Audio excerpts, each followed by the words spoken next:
And we are live with Professor of Philosophy at Rutgers University, Aaron Rabinowitz. And we also have Harry, and we have juggling lessons, and Scott on the video chat, and we may have more people later on. So Harry, I'm going to let you be the moderator on this, at least for the most part, I guess. And maybe you can have some questions, deliver some questions to Aaron, and we'll get this thing going. Sure. So I kind of wanted this chat to be much more about whether atheists are justified in getting objective morality versus how theists might be justified in getting objective morality. And so I thought it'd be great for Aaron to answer some of those questions, and some of those, no matter how simple or stupid or how complex they may be, it'd be good to break down some of those discussions a bit more. The person in question is currently not around at the moment to ask those questions. But nonetheless, I've got some questions that I remember from having a discussion with him before, so it'd be good just to start with those and see where it leads. So one of the first questions that was he was talking about was he said that this idea of moral realism or objective morality was very unpopular within and widely criticized within the philosophical community. And he admitted that it didn't matter that it's an argument based on numbers. How many people agree with it doesn't necessarily mean that it's wrong. But his comment was that professionally, philosophers think that it's a bit of a joke. And I suppose I thought I can't comment on that because it's not my field. I'm not within it. I don't know professors or academics within the field. But I wondered what your take was on that, Aaron. Yeah, I mean, I think that was conventional wisdom 50 years ago or 70 years ago, for sure. Nowadays, it's a much more hotly contested debate. So I think what you've seen is, sorry, give me just 1 second. I just want to close my window. Sure. I started doing lawn care. So what I would say is these days, I don't have a perfect census on this, but I think if it's not 50-50, it's probably 60-40 one way or the other about whether or not morality is objectively real. There are lots of folks who still sort of think that it's not, that we construct it.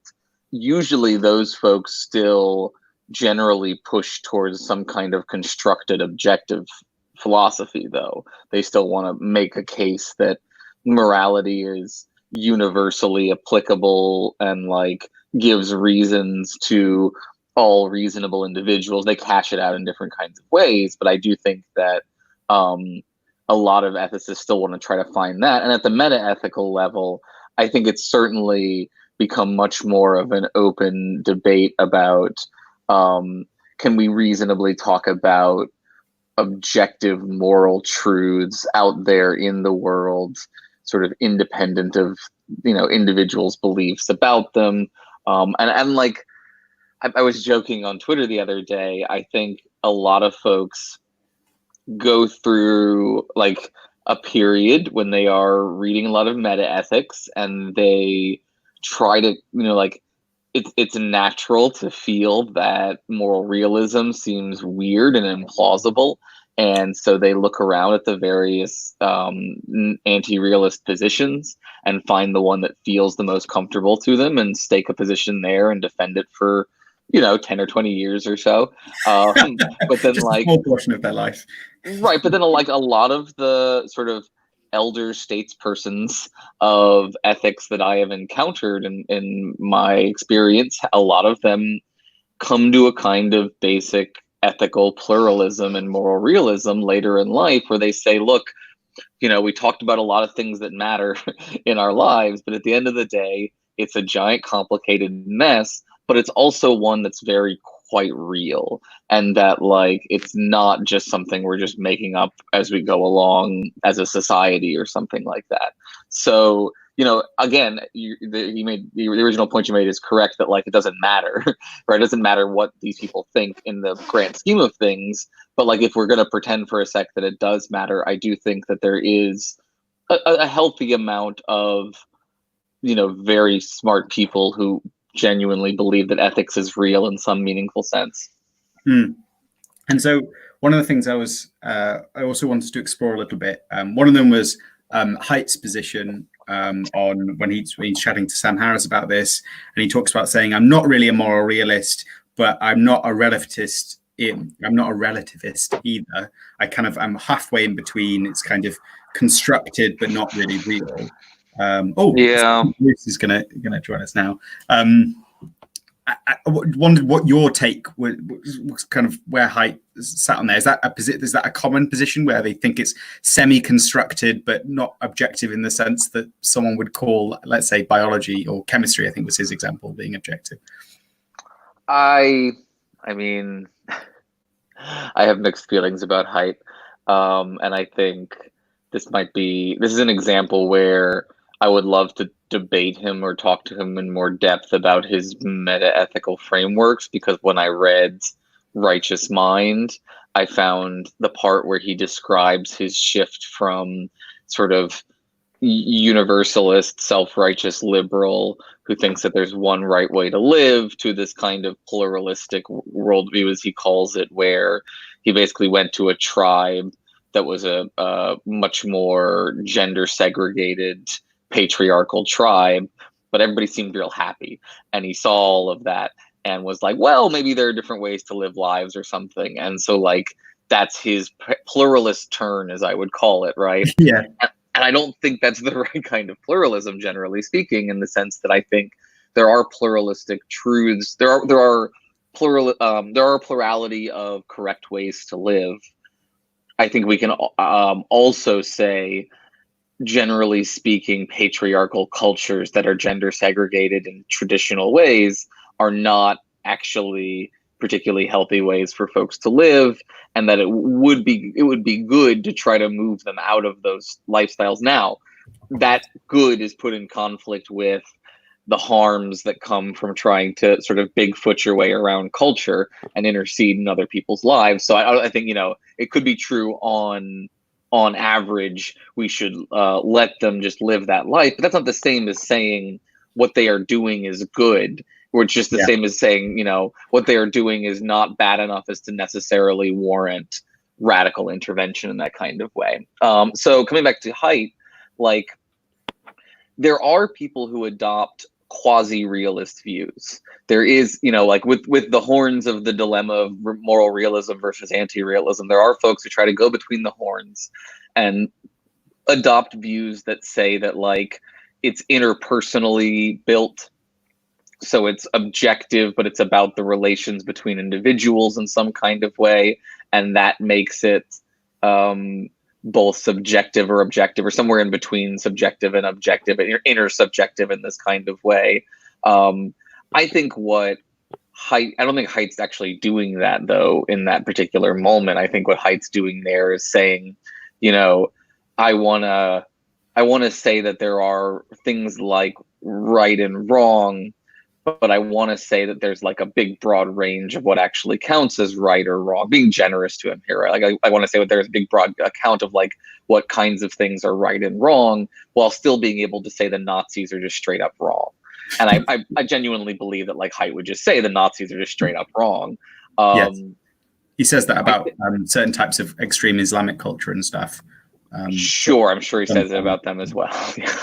But I think, I don't think that he's like, because again, Haidt is a moral psychologist. He studies descriptively how human psychology behaves with regard to morality.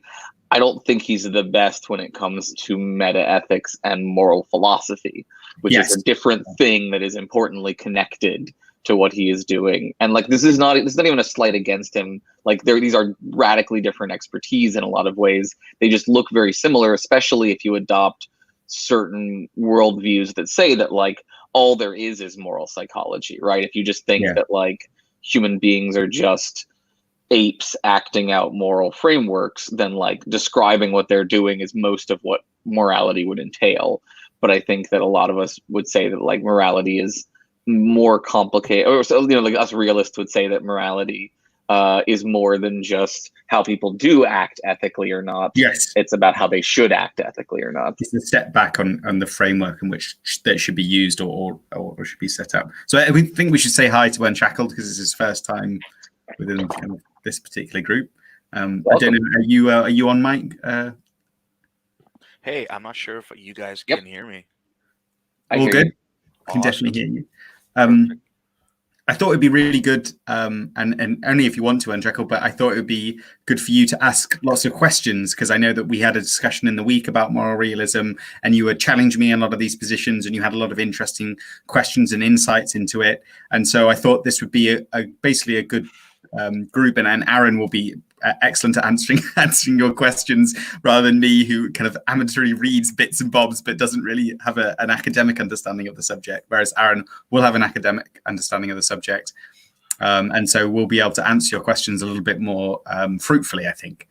I think, Harry, you undersell the degree to which y'all's particular group engages in actual rigorous philosophical work. Like, I don't know a lot of people who do the reading to the degree that y'all are doing the reading in y'all's group, so don't assume that there's anything better. Right. Well, I'll take that compliment, and I hope other people in the group do too. Yeah. So I guess, is there a place you'd like to start on Shackled, or something? Is there anything you'd like to say to begin with? Gosh. Okay. So first of all, I probably want to say, I mean, I appreciate you guys doing this. Please don't make me like the guest of honor or anything like that here. I appreciate you guys having me here. I do lean towards moral realism. I happen to be a theist, so my view leans towards a theistic sort of moral realism. I suppose in my discussion with Harry, I don't know if there's any area where I would want to ask a question for a philosopher. I mean, the discussion was specifically about Sam Harris's moral theorizing in the moral landscape, and I sort of push back against Sam Harris's ideas in particular, but that doesn't mean that doesn't mean an attack on moral realism in particular. So even if I would say something like, hey Harry, I think you should be less confident in Sam Harris's views, Never doesn't mean you should be less confident in moral realism. So in that sort of with that background, I thought a great place to start would be to ask what your experience is on how philosophers take Sam Harris's views, and in specifically on his more moral theorizing, and a slightly sort of related topic would be, I'm curious what philosophers today think about Hume's fact-value distinction and how they attempt to sort of overcome it, if they do at all. I don't know if there have been a range of attempts to solve it, or if they just say, well, it's just not important, or if they just conveniently step over the problem and say, hey, we're more interested in other questions. I'm curious what the landscape is on Hume's fact value thing. Let's break it up, because I think there was several kind of key topics there. Two main ones, which is Sam Harris's and the Hume's fact value sort of thing. Yeah. So I guess I'll address the Sam Harris first. How do I say this tactfully? I've got handkerchiefs, don't worry. Sam Harris is not talked about or thought about a lot within the philosophical, ethical community, as far as I can tell, in the sense that Sam Harris is, again, not a moral philosopher. Again, not a slight against. Well, look, here's what I'll say. Right, everyone's a moral philosopher. Like, anyone dumb enough to call themselves a moral philosopher deserves all of the shame that comes with claiming to have anything to say about morality. That being said, his area of expertise is not moral philosophy. It's neurobiology and consciousness, I guess I want to say, meditating. So I read The Moral Landscape in grad school, and it's fine in some parts. Like, here's what I would say, right? It's mostly fine at the normative level, at the, like, utilitarianism versus deontology. The landscape is a bunch of important ideas, and you're like finding the peaks of goodness in between those and then balancing between them. That stuff is not terrible. When he tries to get into talking about meta-ethics, it doesn't really work because he didn't read the literature, and he says so in the book. Like, he says, I could have read all the literature, but it wouldn't have produced a lot of utility, so I didn't do it. So like, he's not a meta-ethicist. So like, we don't talk about him, like much the same way that like Pinker, and folks like that are doing stuff that is, you could debate its value, but it's not stuff that like people within, I think, the rigorous academic community take very seriously. Same thing with I mean, like, we teach Haidt. We do teach his moral foundations theory stuff because I think from a moral psychology standpoint, that stuff is valuable, but he's not taken super seriously as like having figured out meta ethics or something like that. Yeah. So, and my particular landscape, my map of morality, if we want to talk about that, is foundational in the sense that I do think there are several key moral truths that apply to everybody and are universal and are objective and such. And they kind of create a plateau in a sense, right? Rather than just one, well, like separate mountains, there's like a giant plateau in between autonomy and reducing suffering and promoting flourishing and stuff. And you want to find yourself somewhere on that plateau, right? And there's probably a fair number of options on that plateau that are functionally acceptable. And then anything outside of that plateau is a bad idea. It should be stayed away from objectively. So that's how I kind of see, if you want to visualize the landscape. And then should I answer Hume, or do you want to ask about? Do you want to follow up on Harris at all first? So my take was that's exactly how I thought Harris was received in terms of. I mean, you discuss academic literature. I think it'd be rare for a pop culture book to be part of kind of like, I don't know, Royal Society philosophical transactions. That I would find that strange. So I didn't, from my personal perspective, is not that Harris is an academic who studies it, but rather that he's a great vehicle and someone who I love the way that the language that he uses and how he breaks down the particular aspects of moral realism and so on and so forth. That would be my take on it. And yeah. I mean, like, if I was going to grade Sam Harris, right, I'd give him like A- on free will. He did a good job on letting go of his earlier usage of the studies of, brain activity preceding conscious awareness as a proof against free will, which I'd always thought was a bad argument. I would give him like an A- on meditation as well. I get the impression that, like, I'm not sure that it's doing as much good for him as I would love it to be doing in terms of his general chill factor, but like, I assume it's better than where he would be without it. That's generally true. And then, like, D- for blind spots on cultural issues. Like, don't take him seriously on, like, be an atheist. Like, if the question, one of the earlier questions was framed as like, what do we think about Sam Harris's beliefs and could they be wrong? Yeah, a lot of them are wrong. Like, Islamophobia is wrong, and like his approaches to postmodernism and those kinds of things. Maybe he's softened on it at this point. I stopped listening to him a while ago, but like when he was like, if you listen to him engage with Ezra Klein, that to me is the peak moment where like you see Sam Harris up against somebody who I think is substantially more informed and more thoughtful and big picture than Harris can manage to be, and like he runs rings around him on the question of Charles Murray as a problematic conservative racist figure, essentially. And I think just Harris has a blind spot because he got dogpiled for being Islamophobic early on after 9/11 and stuff like that, and I think it really soured him on internet culture and on pushback culture or something like that. And so it makes him, like, I just want to say, it makes him, I think, very sympathetic to other older white men who feel like they've been dogpiled. So I think I want to steer it away from Sam's political viewpoints and just keep it to the morality. I think we're going to disagree quite a lot there, and therefore I'd rather just have that discussion another day.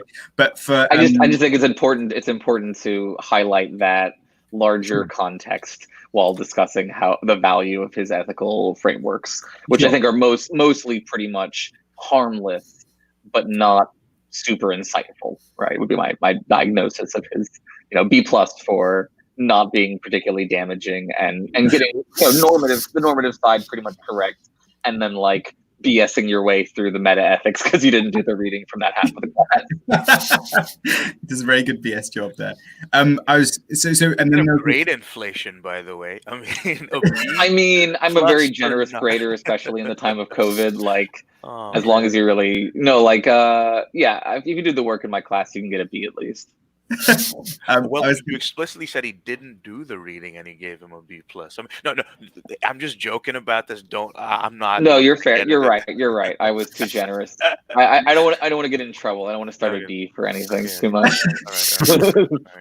Can we move towards the is-ought distinction and how? Yeah, well, that's the much harder one. I was avoiding it because it's harder. I don't think there's a consensus of any sort on this front, and I don't think there is a perfect answer. And I'm these days in the Thomas Nagel mystagogue camp of like, there's this thing called the subjective-objective divide, where there are two ways of seeing the world. One is subjectively from the inside out, from the internal perspective outward, and the other is from the view from like nowhere inward, right, down into the world. And those two things are irreconcilable in some ways, just as far as I can tell, fundamentally irreconcilable. And the is-ought divide may be one way you could argue that the is-ought divide is just that, and that like this is just one example. If you were a subjectivist, right? If I were putting on my subjectivist hat, I could just say, thoughts about ought are only thoughts that could really come from the inside out, and thoughts about is are objective from the outside in. Now, I don't believe that, and there are various philosophers who've taken a similar approach something that I'm sympathetic to, which is to say that on the view from nowhere, on the outside in, on the objective side of things, there are certain value judgments, and that those value judgments hold true in virtue of the nature of the universe in some way, independent of anyone's beliefs about them. And so the solution for the fact-value divide there would be to say there is still a divide between facts and values, in the sense that there are non-moral facts. So the molecular mass of carbon is a non-moral fact. It's true and not in virtue of anyone's beliefs about it, and it has no bearing on value judgments of any sort, or involves value judgments of any sort. But there are also what we would call value-laden or evaluative facts that are going to be statements about what things have value in the universe and what things we ought to do based on those values existing in the universe, that apply universally to everyone and are just part of the fabric of the universe, just like the laws of physics and the laws of logic and the laws of math, if you're depending on your levels of Platonism, essentially. So that's the solution that I'm sympathetic to. And so then you have the very famous David Hume passage where he talks about, a person starts off arguing from an is position, and halfway through they switch to an ought position, and it's not clear how they made that jump, and that's a problem, right? And when I interpret that passage as saying, because I like to interpret Hume as actually a crypto-realist, because we all like to interpret people in ways that make them sound like they agree with us, is what he's saying there is, when people make moral arguments, be careful that they don't make covert ethical judgments, that they sneak into the premises of the argument. Make sure they make explicit where they're evaluative premises lie, so that you can challenge and explore those evaluative premises as well as the factual premises. So look for that turn from the is to the ought as a kind of sophistry move for sneaking in, often naturalist kind of argument that says, well, look, it is the case that, women are less successful in the workplace. So what we ought to do is just not have women in the workplace, right? That kind of cheating maneuver, where instead some people interpret him as saying, and furthermore, there are no evaluative premises that can be grounded sufficiently to justify moral frameworks, which I don't think is what we actually have to infer from him. I think he does think that certain things are the proper objects of sentiment, and therefore the proper objects of moral approbation or disapprobation, that we should value certain things because they are good and disvalue other things because they are bad. I wanted to, I suppose I want to move into a slightly different subject, but I also want to kind of see what Anne Jekyll says about that, and whether there's some follow-up questions that you guys have, just to unpack it to make sure that people have understood that. That made my brain hurt, so I'm probably going to have to a little bit more. Yeah. So, Anne Jekyll, do you have anything that you'd like to kind of pick away at, or? Well, and Matthew. Sounds like Matthew has his hand up for something. I'm doing the first grade thing, aren't I? So I'm curious. So you say you are less comfortable with this kind of subjective-objective distinction. Your move was to consider that there are layers that we look at things, and that maybe there's an is layer and an ought layer. Am I reading you correctly on that? So I really think the subjective-objective divide is incredibly important and is at the heart of a lot of problems. My solution is not to put morality on the subjective side and facts on the objective divide, the way the early modernists did. I, on the other hand, I'll just point out, just to make sense of this distinction, I think that when you look at the question of free will, you're looking at a question of subjectively how things feel to us from the inside, which looks free, versus objectively what we know of the world from the outside, which makes us look like just part of the fabric of the universe. And there, I think the subjective view should, for the most part, be obliterated in favor of the objective view. So I think there are different answers in different situations to how we should resolve these problems. And there are certain situations where I think we can't. So in the case of phenomenal consciousness, you have the subjective, what it feels like from the inside, and you have the objective, observable behaviors, neurons firing, actions from the individual on the outside. That's another level example of the subjective-objective divide, where I think they're just unresolvable. I just think that I end up a dualist at the end of the day, where I think that you can't reduce the subjective phenomenal consciousness down to the objective brain states, nor can you reduce the brain states down to the subjective. So both things exist and will continue to exist in tension. And that's why we're having a problem with science, with cracking the hard problem of consciousness and replicating consciousness. And we'll continue to do so. So I just wanted to clarify, how this framework has different results for me personally as a philosopher in different questions, hard questions of, even though I think it reemerges in interesting ways in almost all of the hard questions of metaphysics and metaethics.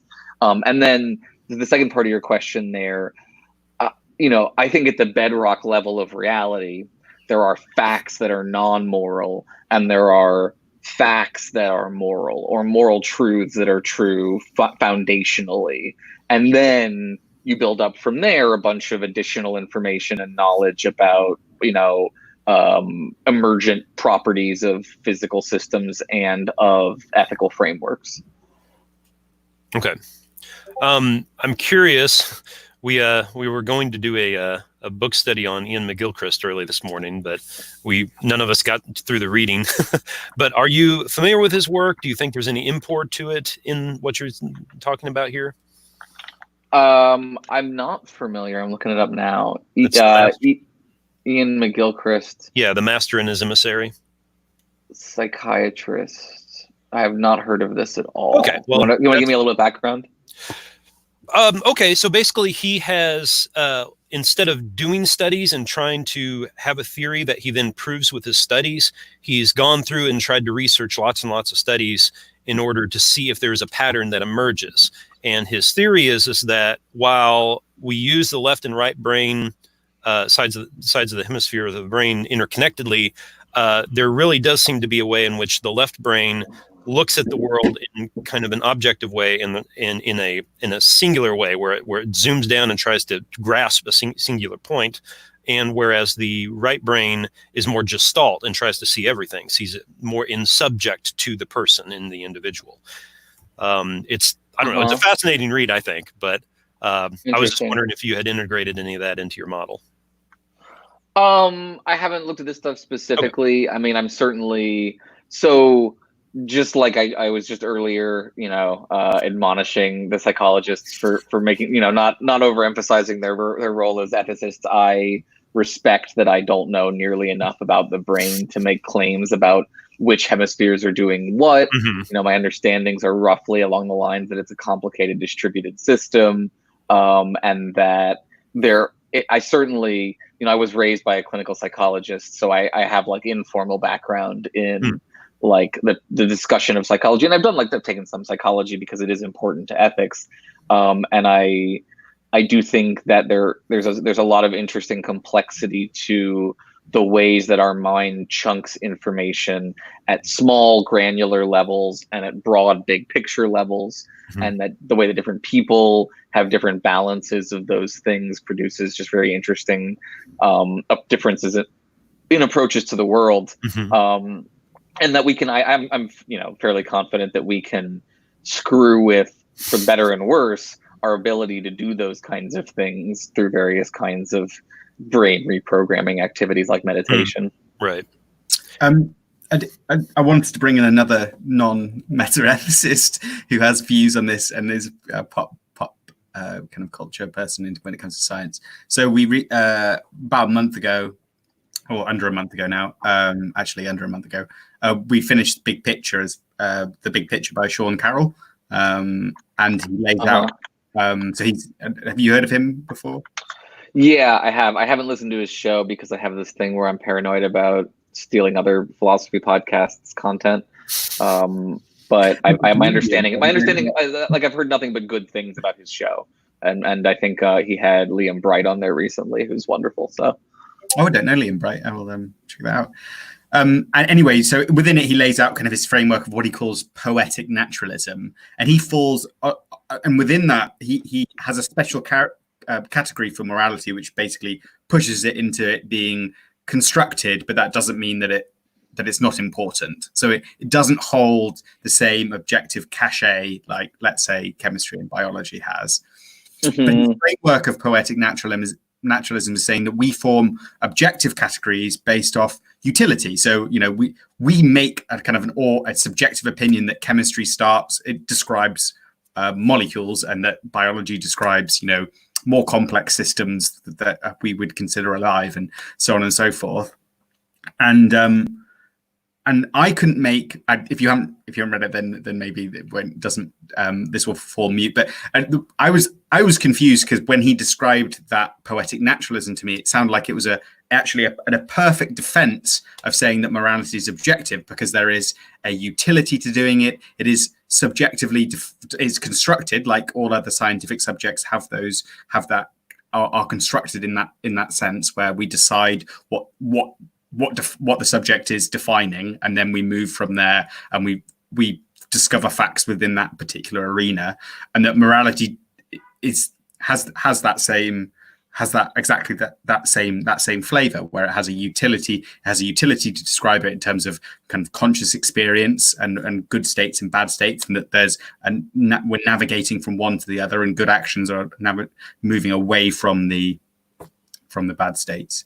But I mean, yeah, I'd have to have a look at it. I certainly, if he's adopting a kind of basic emergence view of increasingly complex systems within the world,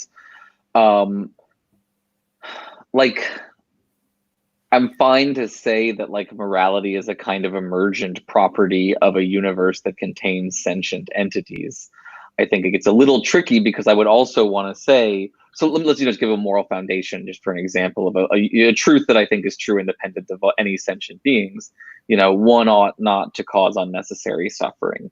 I think relatively speaking, we can understand the concept suffering. We can debate out what counts as necessary versus unnecessary, but we can certainly find easy examples of both that we can work with for time being, right? And so all things being equal, right, assuming there's not an important moral trade-off to be made, one ought not to just randomly cause unnecessary suffering, right? I think that's a moral truth that's true even in a universe where there are no beings that can experience suffering. It's just true about a null set of entities, right? It'd be like saying, the molecular mass of carbon is 30 in a universe that currently doesn't contain any carbon or something like that, right? And you can debate realism, anti-realism about scientific distinctions like that as well. But like, all I want to say is these to me just seem like facts about how we ought to treat certain kinds of entities, whether or not such entities exist. And then certainly once those entities exist in the world, and there is a universe that contains sentient beings that can flourish, beings that have some degree of autonomy, all of these moral foundations seem to kick in at a foundational level to motivate action, like you were saying. And so it's as real to me as consciousness. And I think it's hard to deny the reality of and the efficacy of consciousness in the world. Yeah, I think that's where I fall in terms of it. It is as real as when we. It is actually almost like a fundamental principle, the fact that there are conscious states that experience, because that's the first thing we ever witness or have in order to experience things. I think it's. I'm sorry. Let me just add that I think it gets messy because we can easily slip into confounding real with motivationally effective. We get the impression that if morality is real, it has to be able to like push on our behavior and cause us to act. And I think that is true, but at the same time, we shouldn't assume that just because it has that ability, it will always successfully have that ability. So I think you can be motivated to act by being convinced by a strong ethical argument. But not everyone will be convinced even by the strongest of ethical arguments. So I think that's an important distinction. And we shouldn't assume that if for something to be real, you have to be able to convince everyone in the universe that it is real and that they will be motivated by it, because then very few scientific facts would count as facts about the real world, because the world wouldn't be round, for one. Right. You wouldn't have flat earthers. Okay, so you had a comment. I think, and Jackal, do you want to? You've got clearly there's a lot on your mind that you want to. So, if you want to start, and so I've just been hearing some really, really thoughtful and interesting discussion, and I appreciate you being here, Aaron. Sure. So the first sort of question I had is slightly a residual sort of result of embarrassment. So, in my sort of engagement with other philosophers, I've been almost embarrassed to ask this question because I thought, hey, maybe I just don't understand emergence enough. But emergence has always seemed a little bit mysterious to me because, yes, we have emergence. Yes, we talk somewhat like nonchalantly about things being emergent, but it seems like if emergence is real, there must be sort of laws of nature or quote unquote bridge laws that sort of link up the non-emergent reality with the emergent reality. I mean, a really obvious example has to be like, okay, if you say X emerges out of Y, don't we need some fundamental laws of nature that explain why X emerges from Y, but not X1 emerging from Y? So, like, why consciousness would emerge from certain brain states, for instance, but not consciousness emerging out of, say, rocks arranged in certain ways. So like this talk of emergence seems to me to be very just nonchalant and not adequately concerned or skeptical about sort of the grounding, if I can use that language, the grounding of this emergent structure. And that's my first concern. Am I just dumb for being skeptical or concerned about that? Likewise, No. Here, let's start with that first question. Table the other two for a second, right? Because I think it's an incredibly important question, and one of the most important skills you can learn in philosophy. And this is one of the great things that Socrates teaches us, is there's no better move than raising your hand and being able to say, look, maybe I'm dumb. This doesn't make any goddamn sense to me, right? Like, this, what is this that y'all are talking about? That's what philosophy is at the end of the day. And in this case, you're spot on. Emergence is mysterious in the sense that some emergence makes sense, and it makes sense when you have, like you're describing, these bridge laws, right? The emergence of the biological from the physical, the emergence of medium-sized dry goods from quantum states, like the emergence of, now others of these emergence are incomprehensibly weird to us, but there's, it's hard to deny that they occur. So it's hard to deny, I think, that there's a difference between me and my laptop, right? My laptop does not have emergent mental states in a way that I have emergent mental states. I think that's hard to deny. And if that's true, then there does have to be some way in which there is some relationship between, like I was saying earlier, the subjective physical states of my body and the objective physical states of my body, rather, and the subjective mental states that I am experiencing. This is called the hard problem of consciousness, because there isn't an answer, and we don't have one, and all of the answers are unsatisfying. And I can list for you every unsatisfying attempt to resolve the emergence problem for consciousness and all of the flaws that each of them possess. But like the long and short of it is, we don't know how this works. We don't know why it does what it does, and we're not getting closer to figuring it out. And that's, and okay, so what does that then mean for ethics, right? Because our concern here is, how does ethics emerge?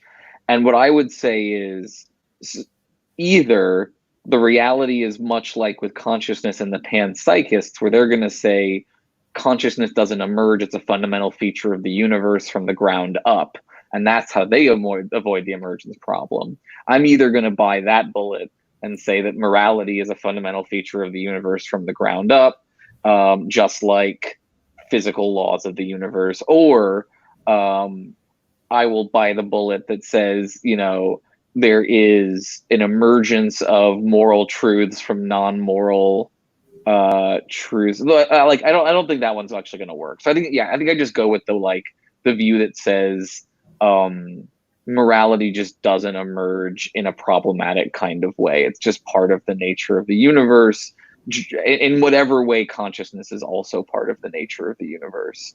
I think they are similarly behaving outliers within the materialist framework. Should we go to Juggling's? Yeah. It's very helpful to argue for moral realism or moral anti-realism if we cannot agree on morality. I do think it's helpful. It's not always, right? Like, there are situations where you should not try to deal with meta ethics and just try to find, to go back to our friend Haidt, right? I agree with him that from a persuasion perspective, the thing to do is figure out what the other person's normative foundations are, because psychologically we all have them, unless we're, sociopaths, and in which case our foundation is ourself. But like, find out what the other person's foundations are and like cater to them. That's the way to persuade ethically. Theoretically, what should we do? I think developing a robust defense of secular moral realism, for example, is an important project, because a lot of atheists freak out when they leave religion, and the religious tell them, well, now you can do whatever you want. God doesn't, if there's no God, then you might as well just become a drug addict. And they think, well, maybe I should just become a drug addict. So like whatever version of that. Like, I do know people who've gone through like sort of dark nights of the soul from thinking that they have lost out on the important metaphysical foundations that God provides, like objective morality.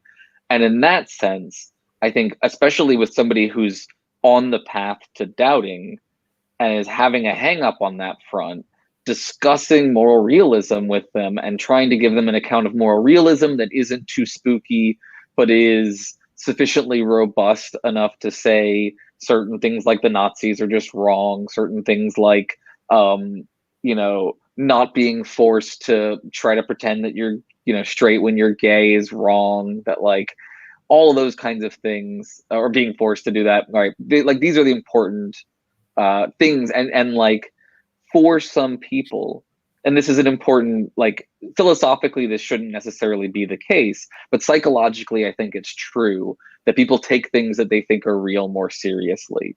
And so a lot of times convincing somebody that morality is real goes hand in hand with convincing them that they should take it more seriously. And I say this as someone who has frequently had pushbacks to moral arguments where I say, you ought to do X normatively. And somebody responds with, yeah, but morality is made up, so I don't really have to care about it, and I'm not going to do that, right? That's a meta-ethical defense against a normative obligation. And so on those debates, I think it's important to be able to put forth a robust realist defense of why, no, you can't shirk this responsibility because it's just a societal construct.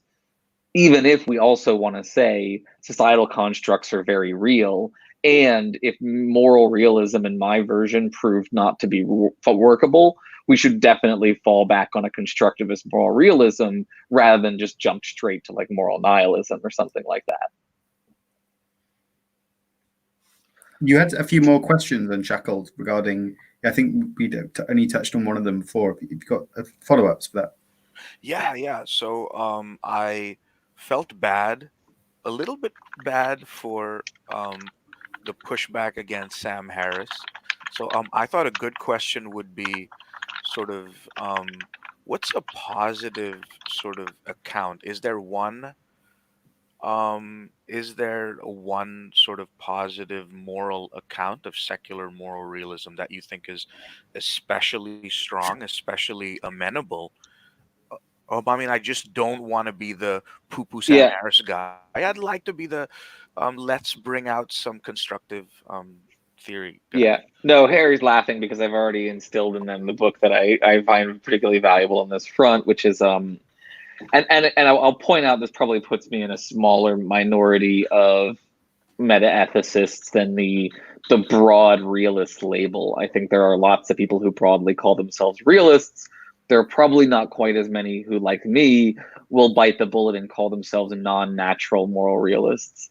And I take that after reading Russ Schaefer-Landau's book, Moral Realism and Defense. That's the book that I would recommend you try to work through if you really want to read like a rigorous meta-ethical defense of, and like I have friends who are constructivists who think that Schaefer-Landau does a poor job of laying out the constructivist alternative, and like I'll admit that I don't feel 100% confident in saying, his critiques of constructivism are perfect or something like that. I've developed them a little bit on my own beyond what he puts forward there. But I do think on the positive front, his account of moral realism seems to me to be the right one, to be the most true-ish to me for how we should understand the nature of moral truth themselves. There's something, and maybe Matthew might want to chime in here, but we've been having some discussions, and one of the things his concerns was actually something that I think you raised, Aaron, which was the fact that if you don't have a certain God framework, then you're more likely to fall into some kind of slow degradation, I think was what was Matthew's words were, and that it doesn't provide the same foundation, and therefore it has less of a utility than, let's say, getting your morality from God. And I wanted to kind of hear, I mean, what's the profession how does a philosophy professor approach something like saying, I get my morality from God? Is that something that's still discussed within literature? Is that something that's been resolved? Yeah. I mean, of course, there's whole departments of theology across the world that are still doing, theodicy, still doing, religious meta-ethics. So we certainly don't want to say that like nobody is doing that stuff anymore. And there are probably some religious people in philosophy departments who are doing ethics. I don't know a ton, like any immediately strongly off the top of my head. Generally, I think philosophers tend to be more of the atheist persuasion, but not universally. I'm not sure if Appiah is religious. Anthony Appiah, Anton Appiah. I'm also probably mispronouncing his name. But there are, examples of current moral philosophers going and debating folks like William Lane Craig. There's the famous Shelley Kagan versus William Lane Craig debate about moral realism, in which Shelley takes an anti-realist position, a subjectivist position, but one where he thinks that we can do just fine in our lives with a sufficiently robust subjectivist, constructivist framework. Obviously I don't agree with him about that, but that's one example of folks approaching this. Generally speaking, I would say, we don't take the God solution very seriously in metaethics, just because it's not a very productive solution. Much the same way that like emergence is kind of mysterious, right? God is this kind of mysterious entity. It ends up being a kind of Calvin ball where the features of God change as the debate progresses to allow God to accommodate. Is that like you said Calvin ball? Yeah. Oh, you don't know Calvin ball? No. Oh, this is a classic Calvin and Hobbes reference. Oh. Calvin and Hobbes is a great comic book kid and his anthropomorphic tiger, and they played a game where the only rule of Calvin ball was you can't make the same rule twice, right? So the rules are always changing. So it's an example of a moving target, right? I think God is often a moving target. It's going to be a deep philosophical, something you'd see in the. I'm going to steal that. Not a Calvinism deep cut like that. No. Well, let's be honest. I think Calvin and Hobbes is some of the best philosophical work ever made. The father, especially as an icon of virtue theory, I think is worth a whole discussion. You should set that as a paper. yes, my pop culture philosophy papers. Okay, so where was I? So when we do debate it, and when I debate it, for example, right, I go straight for the Euthyphro Dilemma because unlike William Lane Craig, I don't think it's a solved problem. I think it's the hardest problem, one of the hardest problems in all of metaethics. And I think it's a problem that secular moral realists face just like non-secular moral realists. I just think that we have a better answer than the theistic moral realists to the problem. And I think that at the end of the day, if they're consistent, the theistic folks have to concede that they are on the subjectivist horn of the dilemma, and that their divine command theory amounts to a kind of moral anti-realism that is not as robust as the kind of objectivist moral framework that I think that I can lay out if God doesn't exist, is the way that I would put it. Or they will just give the game away in another way by effectively having to concede that God is constrained by the moral truth, just like every other entity in the universe, and so is not the source of the moral truth. And therefore, moral realism is sort of a level above God in that kind of way. So, and is that similar to, because Mark's just posted a question there, and it's touching on something very similar, which is basically how do you distinguish which is more real, the fact that it's coming from God, or so I think how do you get that? Yeah, well, I should go back and answer all of Mark's questions. He's been asking good questions. I've been sort of I've been ignoring. Because he asked about how do I know whether my computer has states of experience or not? And the answer is I don't, in the sense that, like, it could be having phenomenal conscious states that it cannot convey to me in any kind of way, and there'd be no way for me to have knowledge that it has those states, right?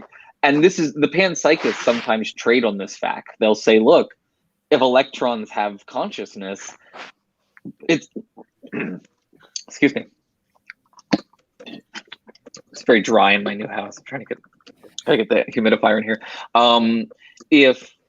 If these things have consciousness or have sentience, we wouldn't be able to prove that they do or they don't any more than I can prove that you do or you don't. And so, I can't prove that my laptop isn't sentient.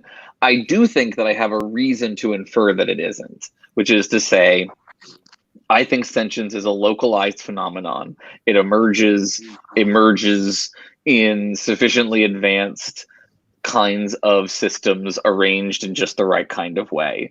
My laptop is not the right kind of sufficiently advanced system arranged in the right kind of way that it could have the property of, that is likely to have the property of sentience. It didn't come about via the evolutionary process by which you and I and every other organism did, and so it's less likely that it has it. Not 0% chance, but like a vanishingly small chance, I think, right? Less than 1% chance that it's sentient. As that AI gets more, sophisticated, that chance goes up. And as that chance goes up, we do not increase our ability to distinguish between when it actually becomes sentient and when it doesn't, and we're never going to be able to. And so, this is going to become a huge problem in ethics in AI, I think, as we create increasingly advanced AI, because there is not a good test for sentience in this kind of way. So that's my answer. I hope that is remotely satisfying too, Mark. And then there was another one. What if one person says that other things being equal, one should not cause unnecessary suffering? Another person rejects this and says, well, not to violate God's commandments. I get a better God at that point. If your God is telling you to cause unnecessary suffering, that is not a God you should bend the knee to, any more than if your feudal lord was telling you to cause unnecessary suffering, you should find a better lord. We can argue for that in more sophisticated ways by trying to unpack why we ought not to cause unnecessary suffering, and we can do that to a limited extent. But at the end of the day, you can only give so many answers to a sociopathic question before the answer is don't do it or we'll stop you. At that point, how do we determine which principle is real? We debate it. We argue about it a lot. We search our feelings. We try things out in the world and see what data accrues. We reassess our intuitions based on new data, and we try to grow our moral understanding in that kind of way. Does anyone have any more follow-up questions? Unshackled or? Gosh, I've there's got so one. much Somebody else interesting does. being said here. I'll concede to Matt first, though.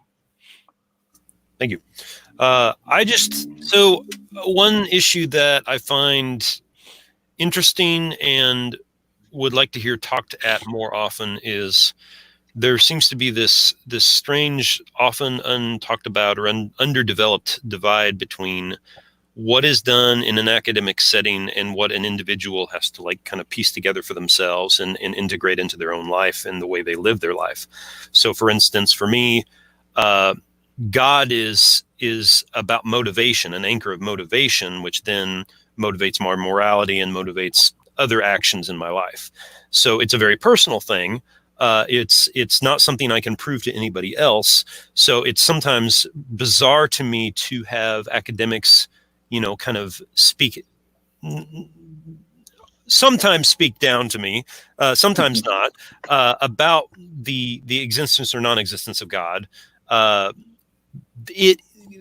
put it in the simplest terms I know how to, God exists as the anchor of my morality. Whether that God exists or not, I don't know. I can't prove that. I can't academically prove that. So is there any way you can speak to this divide between the academic and the personal? Yeah, and I hope you don't feel like I've been speaking down to you. No, I don't.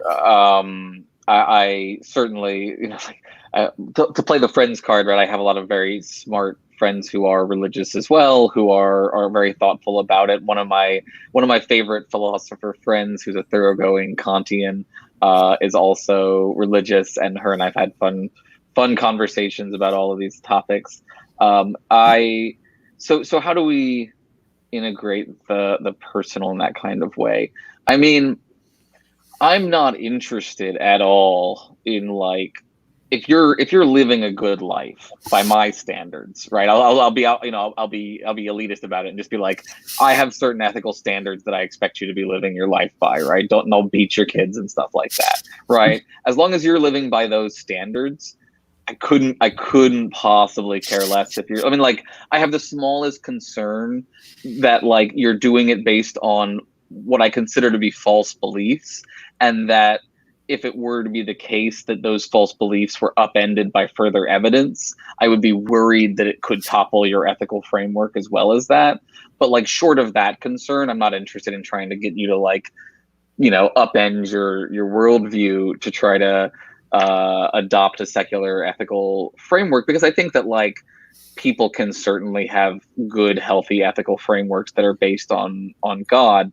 One thing I might offer as a tweak, if possible, would be to say, maybe see God as a signpost pointing towards the moral truth rather than the moral truth itself, right? That, like, God, to me, like, if God serves a purpose in the world, it could be as an infallible indicator of what the moral truth is. That it's God's purpose to direct us fallible beings, right, towards the better, towards the good, by instilling in us wisdom and insights in various kinds of ways, whatever sort of form of revelation you find plausible.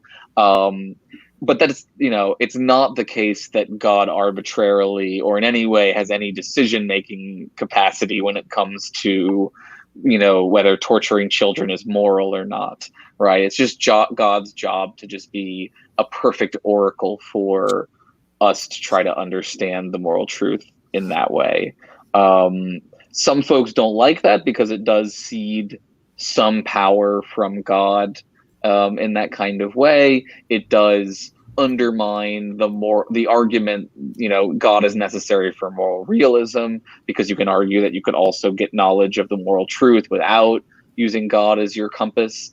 But I do think it is a much more sustainable and like, overall well-balanced position than trying to say God is both the source of my knowledge of morality and also its metaphysical foundation as well.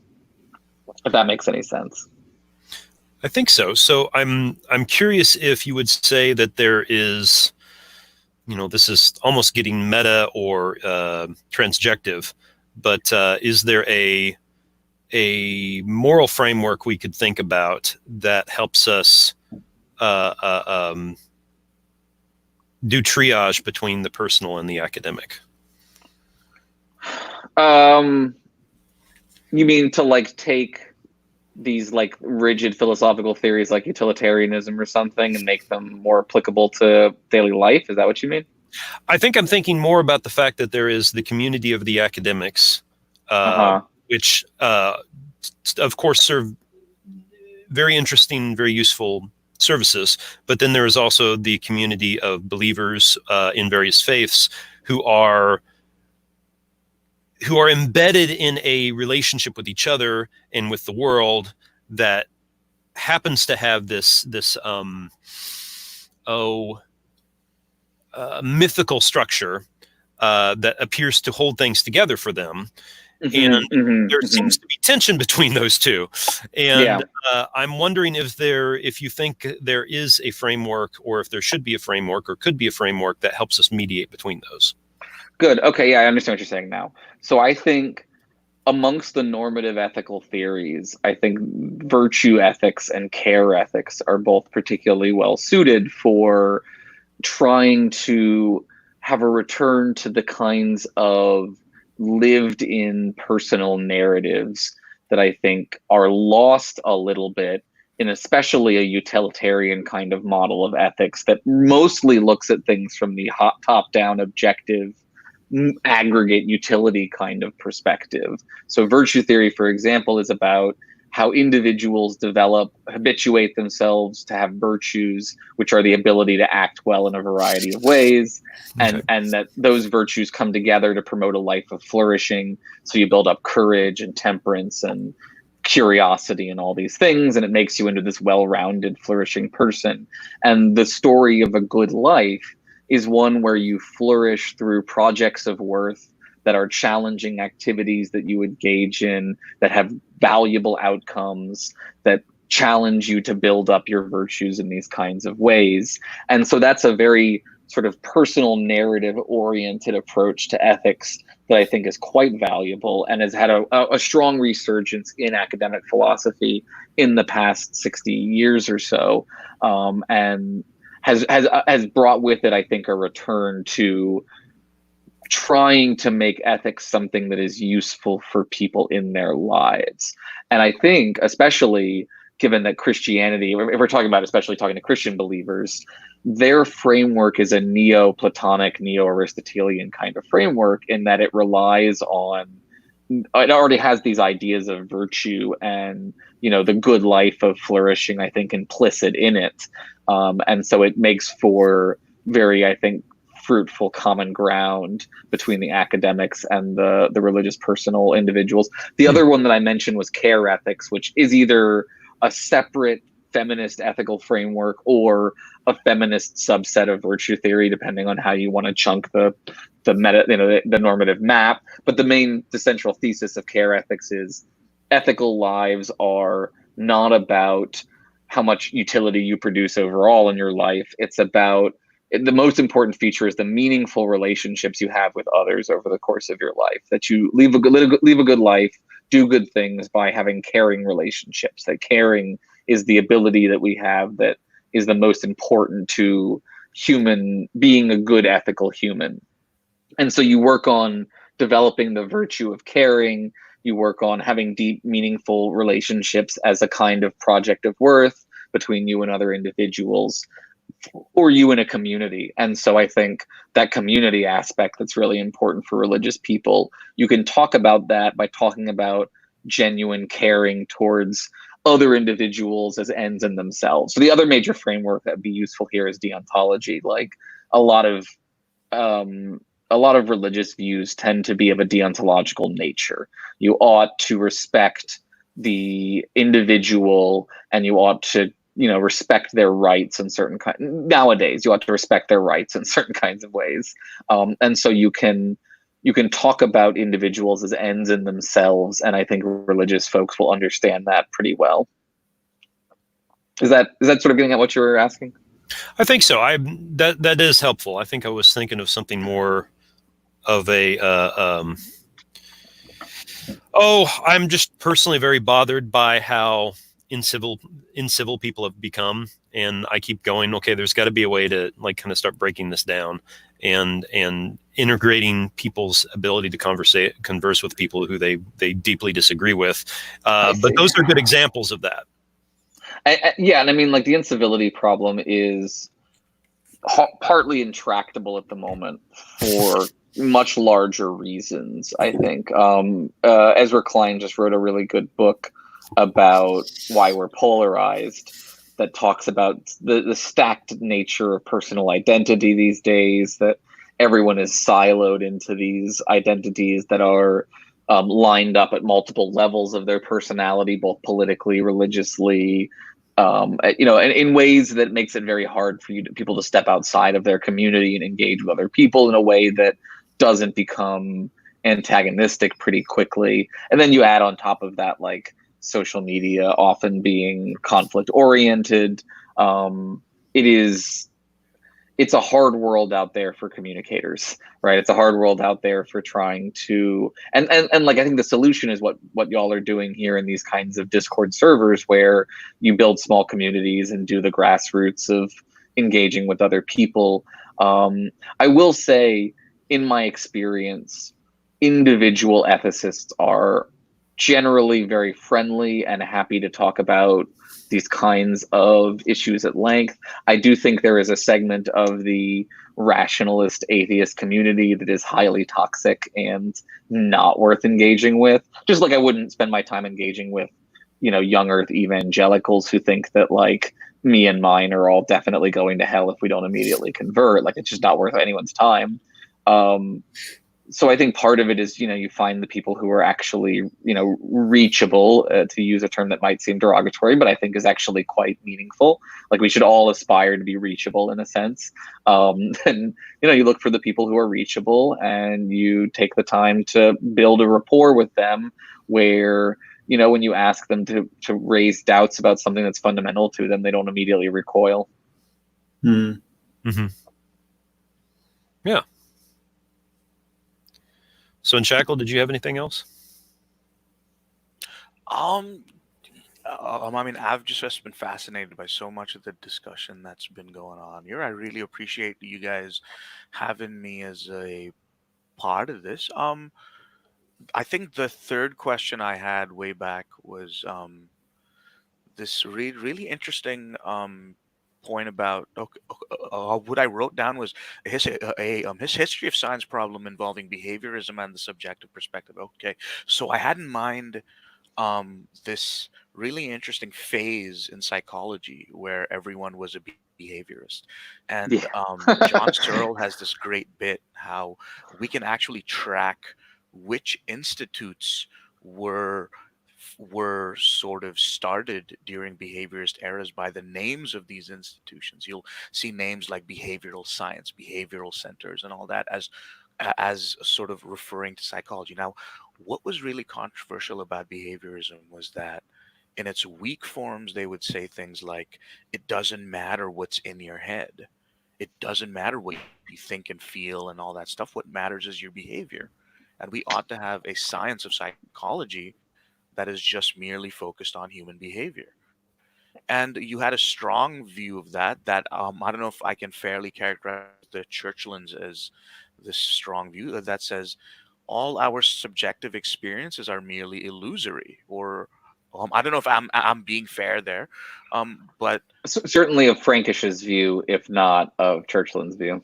Okay, but like what that says to me is science itself and the sort of cultural sociological norms in science are so capable of denying some really, really obvious and real and intractable features of reality.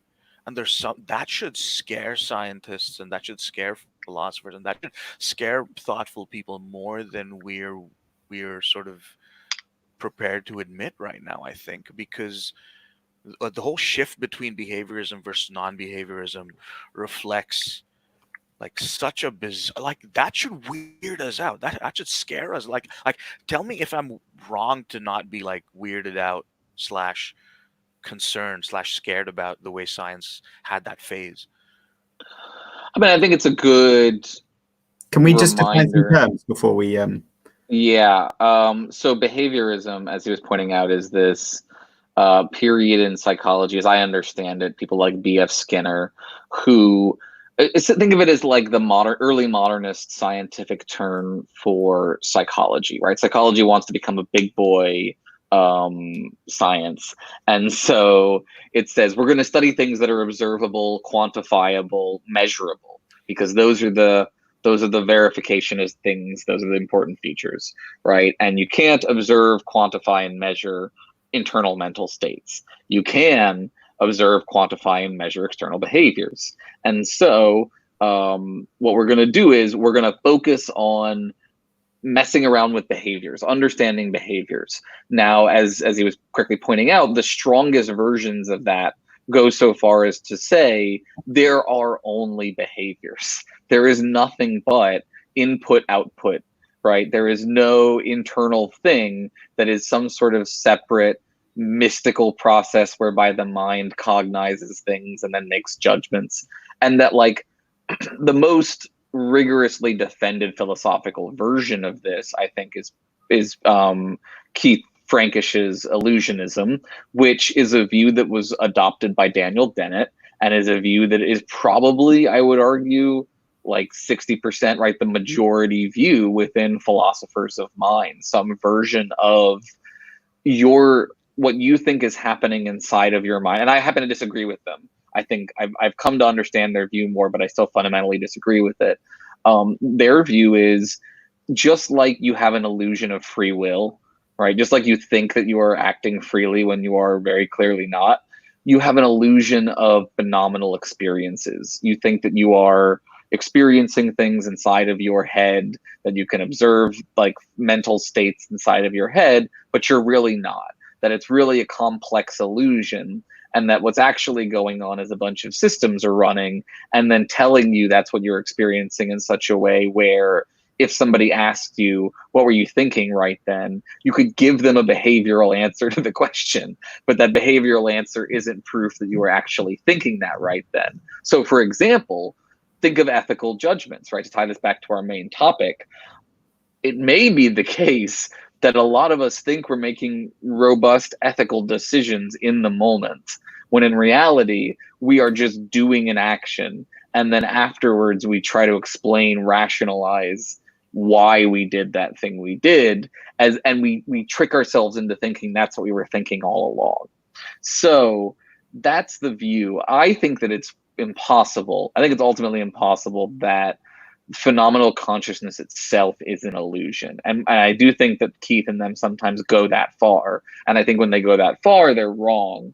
But I do think the weaker version of illusionism is true, that a lot of what's going on in our heads is probably a lot more messy and confused than we actually think it is, based on our limited experience of what's going on in there. So then to tie this back to the behaviorists, right? I think the behaviorists, I understand why they did what they wanted to do, right? They wanted to advance understanding of the human mind. And the only way to do that is to study the parts of it that are observable, that stick out into the world, which are your behaviors. And they did make some success on that front. They did learn things about rewards, for example. We know that intermittent positive reinforcement is the most effective learning reinforcement system now, right? We know things like that. But what ultimately happened was there was a collapse, because you can't not talk about the black box forever, right? Eventually you have to get back into the black box of the mind. And even B.F. Skinner at the end of his life, after he had a stroke, said, hey, maybe we should look at the black box a little bit more. And so what you get in modern psychology is a turn back towards a more holistic approach that studies behavior, but also studies what's going on internally through various qualitative metrics. So there are attempts to understand what's going on inside of the mind. Now, should it scare us about science that it could have ever gone in that direction? Yes and no. Like, no, because science, we want science to be able to say things like, yeah, we all understand that we think that this table that I'm touching right now is physical, but really it's 90% air. And that's the most counterintuitive thing I've ever heard. But like, physically, that's the fact of the matter. Stuff like that, right? Like, we want it to be able to be iconoclastic in that kind of way.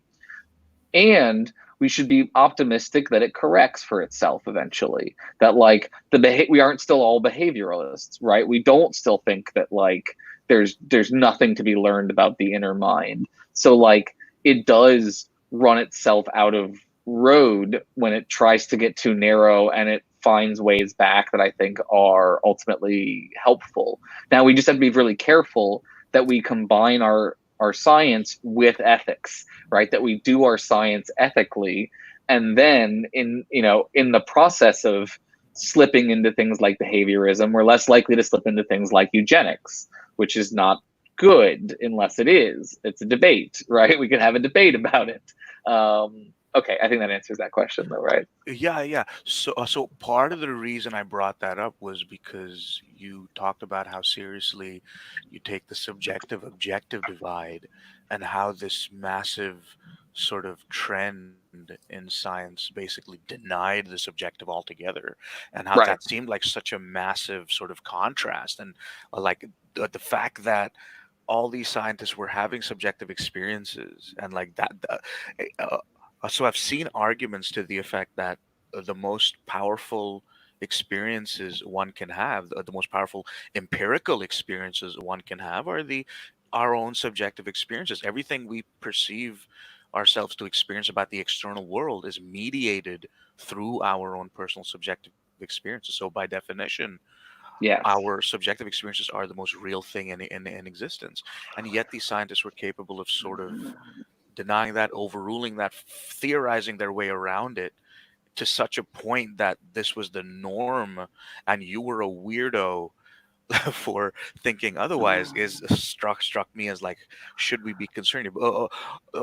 That being Well, so I do take your point, though, that we have to have sort of this trust in science's ability to self-correct itself, and we need to be able to allow science to be iconoclastic. Both are really good points, I think, in favor of the view that I shouldn't be so weirded out by it.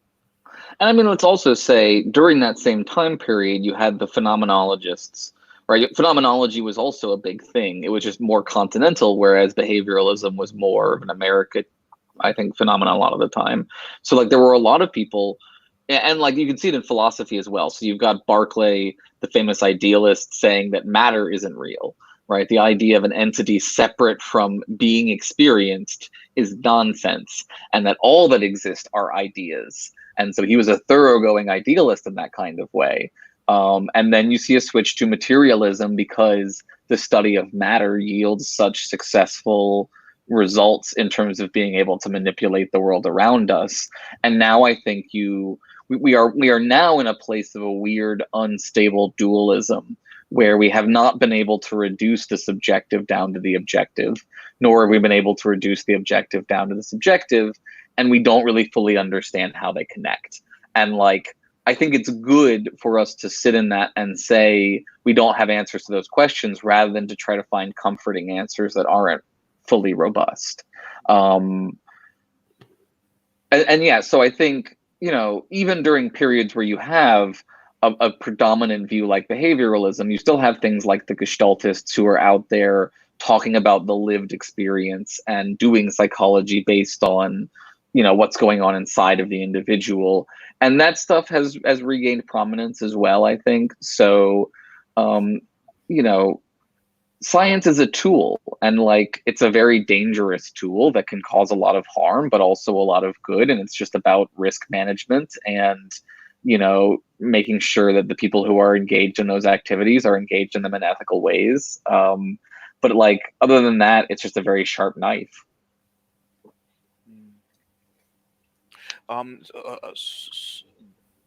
Those were great thoughts, actually. Thanks for providing me a counterpoint to my concerns about like how I should see that.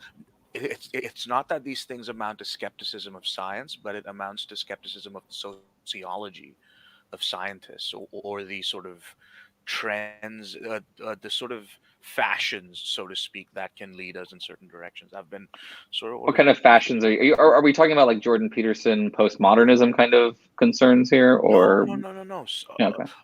I mean, overall, this idea that there are not just scientific factors or rational considerations that motivate communities of knowledge, but sociological trends or a certain community sort of motivations. Some scientists are clearly motivated by what gets them the best grants or what makes the most fame for themselves, and those are a very salient concerns of when science is a career, so to speak, and we need to put food on the table and this and that, and so I think Can I sort of, yeah.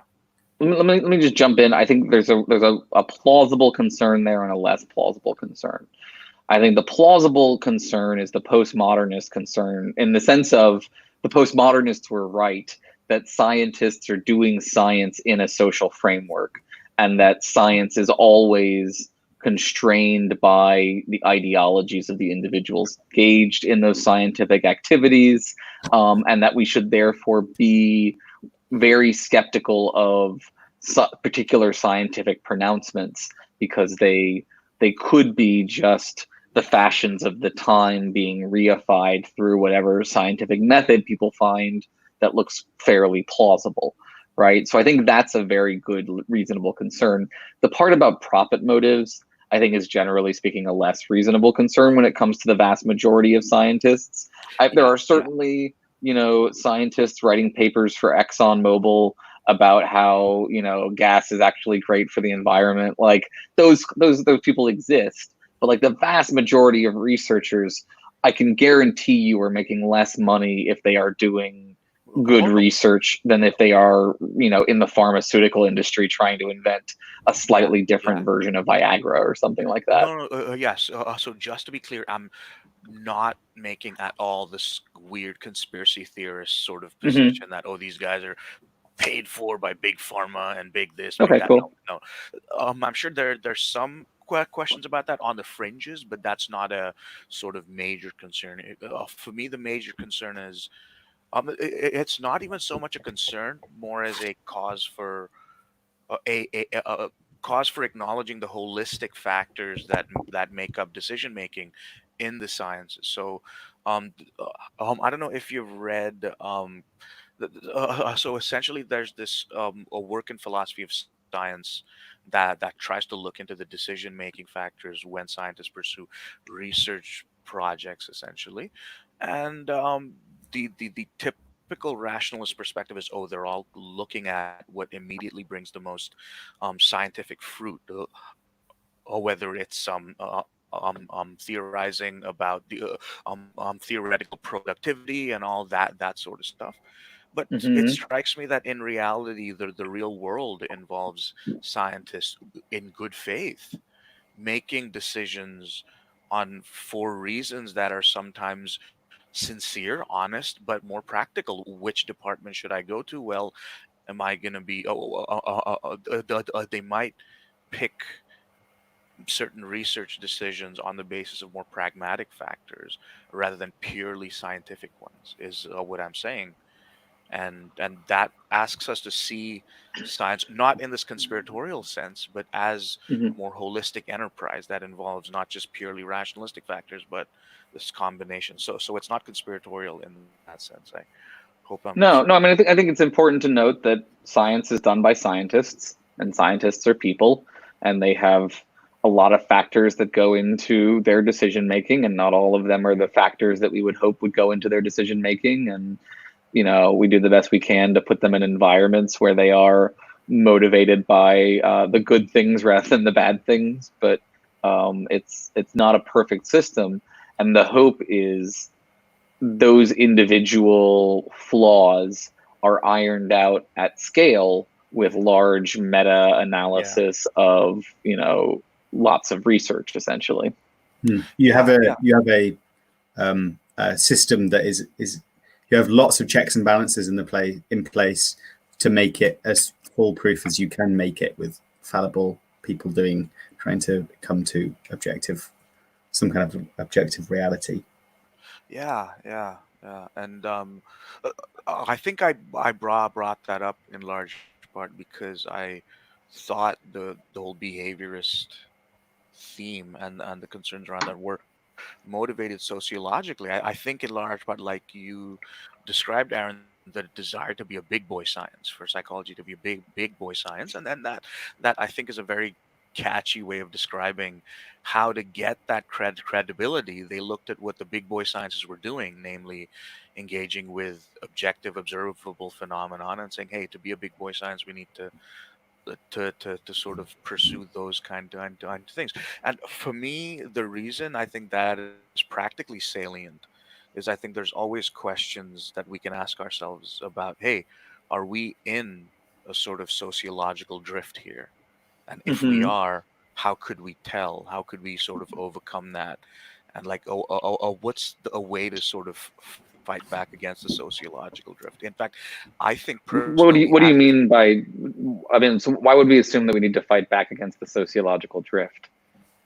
So I'm framing the sociological drift as something that counterbalances purely quote unquote good scientific concerns, or I mean, even in philosophy, we've got maybe concerns that are motivated by the arguments and the evidence and this and that versus sociological concerns. I don't think it's a drift, though. I think, if anything, we're farther away. We're moving farther away from society playing a role rather than farther towards it. But like worst case scenario, humans are just always going to be this kind of mixed bag of sociological properties, and science is always going to even it out, hopefully, on a large enough scale. I don't get a feeling that we are slipping into a place where scientists are being driven in large numbers by flawed motivations or something like that. So, for example, you see this with discussion about gender and trans issues. There's this idea that scientists are being pressured into advocating for, a particular liberal social lifestyle or something like that, where I just don't think that's at all what's going on in a lot of these places.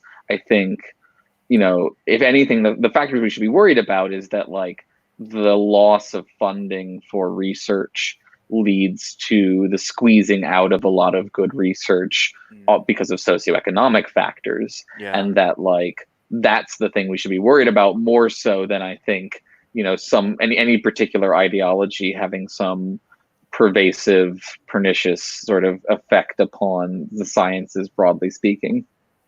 Yeah.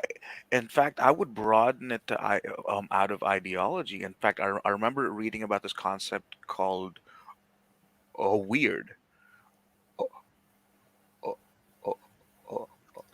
People from the West, people who are individualistic, people who are white, I think, and the idea was that most of the research we are doing involves subjects who are predominantly in a certain demographic, and as a result, this data that we were describing as objective data that describes human nature was derived purely by doing research on college students, but we're ignoring people in Japan and the tribes of Papua New Guinea and this and that.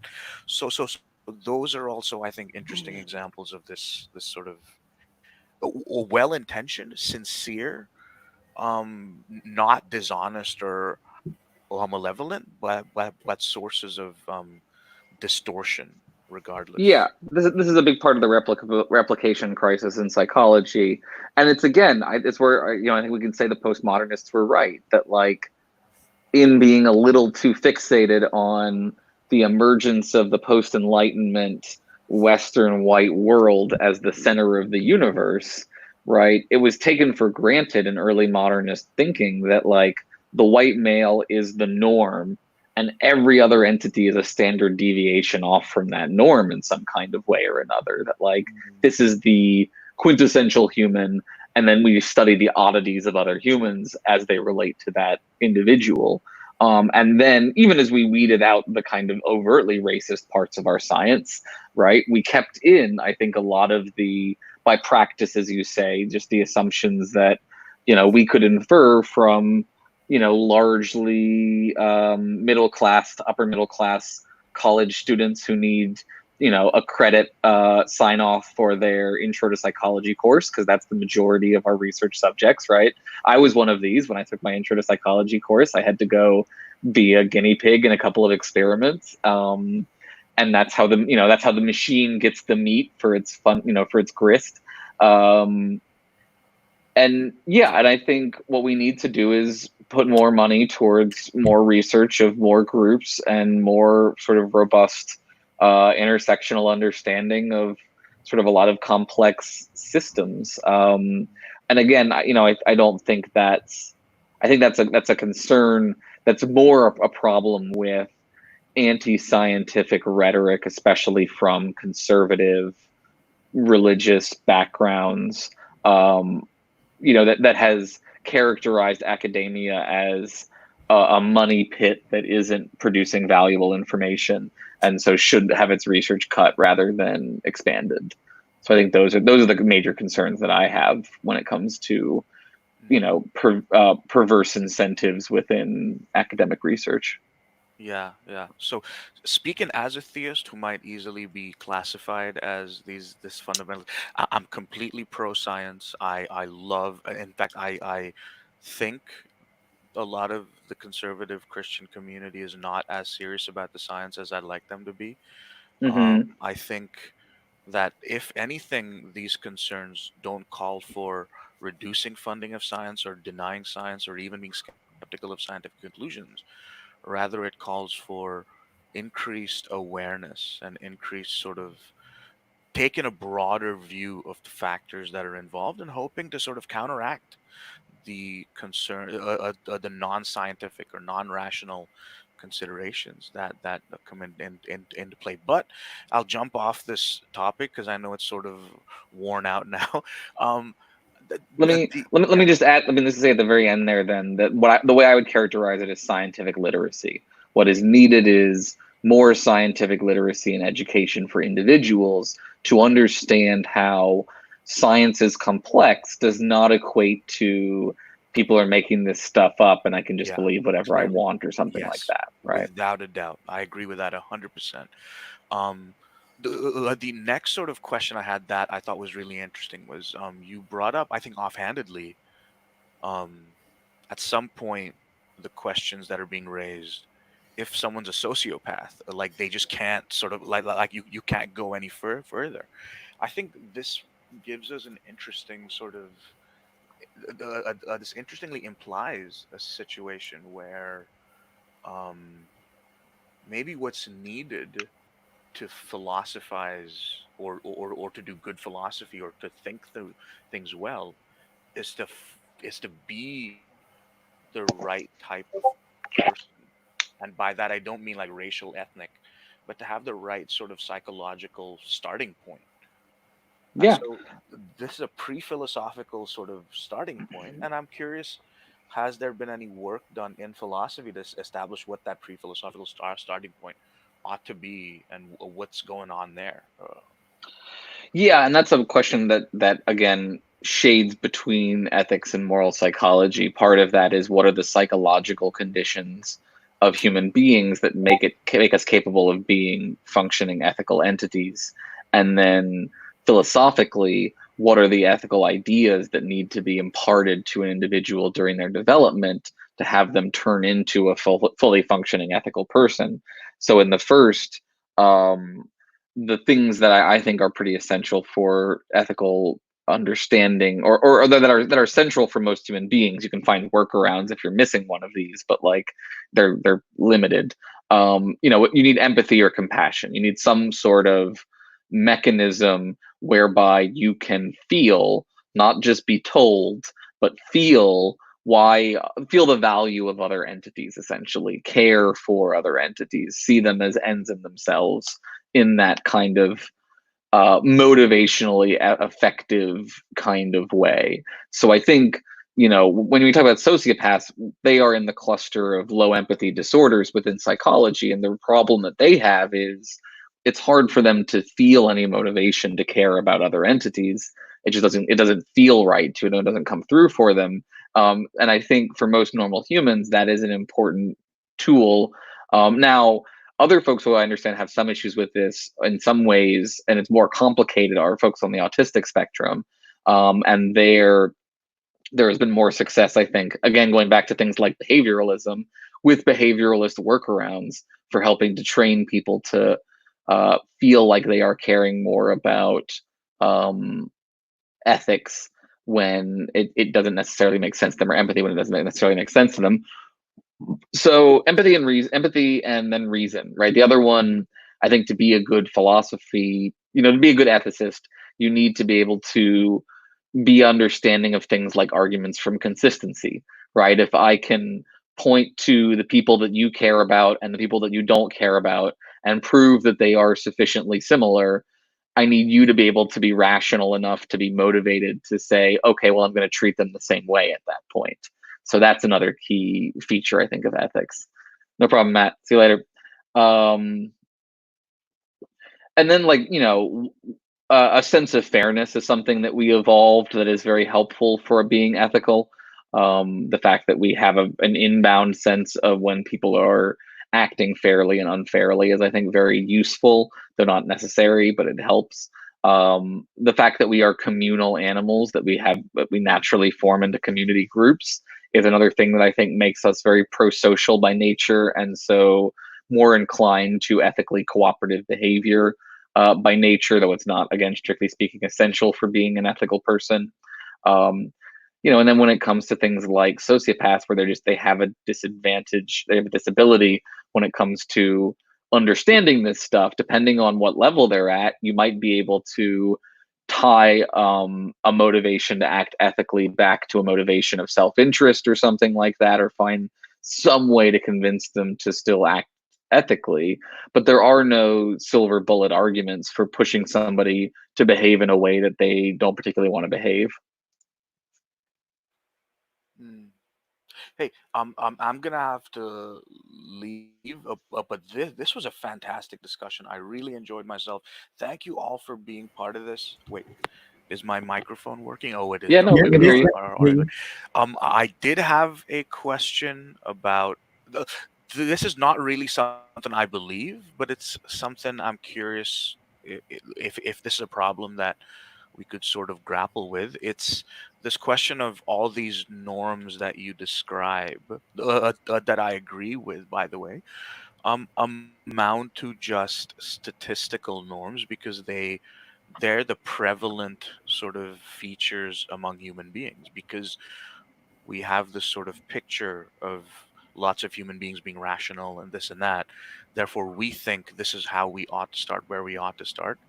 But in a slightly different scenario, now you don't have to answer this right now because I have to go, or you could, I don't know, but it's a thought in my head right now as the skeptic in my brain is sort of playing around with all these interesting ideas. You guys have said so many interesting things. I'm going to be thinking about this stuff all day. Thank you guys for No problem. allowing me. Thank you. Here. Have a great day, guys. See you. Bye. You Bye. too. In case you're curious, my answer there is I think we have arguments for motivating our moral foundations beyond just appeal to what the majority of people are engaged in, and that's how we achieve social progress beyond whatever is conventional wisdom for a culture at a given place and time. It's very difficult to figure out exactly when we should progress in some kind of way. Other times I think it's very easy. But I don't think ethicists just look at what the majority of people are doing and then infer their foundations based on that. I think we do have to be careful not to slip into just assuming that what we think is good is in fact good. But I don't think we're actually doing that a lot of the time. And I think more of a science. I mean, I think science is really good at generating skepticism and actually saying, actually, we don't know, and we're unsure here, and these are the different areas. I think that sometimes there's this fallacy that science comes up with perfect answers and then is hell bent on making sure that those perfect answers are unchangeable, and that is just like the wrong end of the stick in when it comes to how science operates. Yeah, this was always a critique of science that just baffled me, was when people were like, well, science used to believe X and now it believes Y, so how can you believe science? And I'm like, what you mean is they thought something and then they got some more information and then they thought something different. Like, I would be far more distrustful of anyone who didn't do that. Yes. Yes. Yeah. Well, yeah. and that actually brings up something with respect to morality that comes up there too. Is someone will say, "Hey, I have an unchanging source of morality, the Bible. Right. You are part of this culture where the morality is constantly in flux. So you have nothing to stand on for that reason." Yep.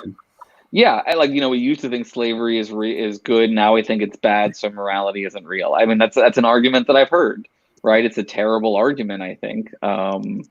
And I think we want our knowledge to progress. And I mean, and the religious will say so too. Like, they'll say, oh, we have this unerring source of knowledge. None of you were living the same way the Canaanites were living, right? None of you were living the way the early Gnostics were living or something. Like, you've all clearly adapted your ethical frameworks to the modern age. It's just absurd not to. I think that there are these fundamental moral truths, but the way they play out in reality is an incredibly flexible cultural process whereby, as our environment changes, what is good for us in that environment can change in pretty radical ways. And so, maybe it used to be good to teach all of your male children how to fight because they would have to defend themselves in battle. And today, unless they really want to take martial arts, there's no great good that's achieved by forcing your children to learn to be violent when they don't want to be, for example.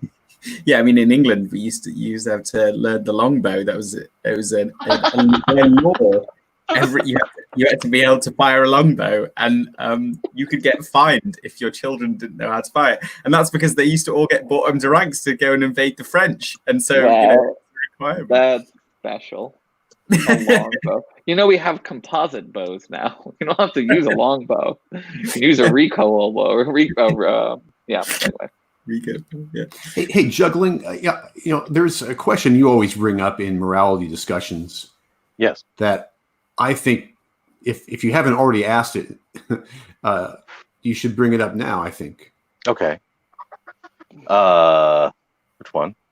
Well, I have half a dozen of them. Well, I mean, the one I hear the most from you in the Discord server is, yes. What about this idea that we just agree on a goal and we recruit people? I mean, I may be butchering the way you phrase it. I mean, I'm doing it right, but you know what I mean. I quote Aaron.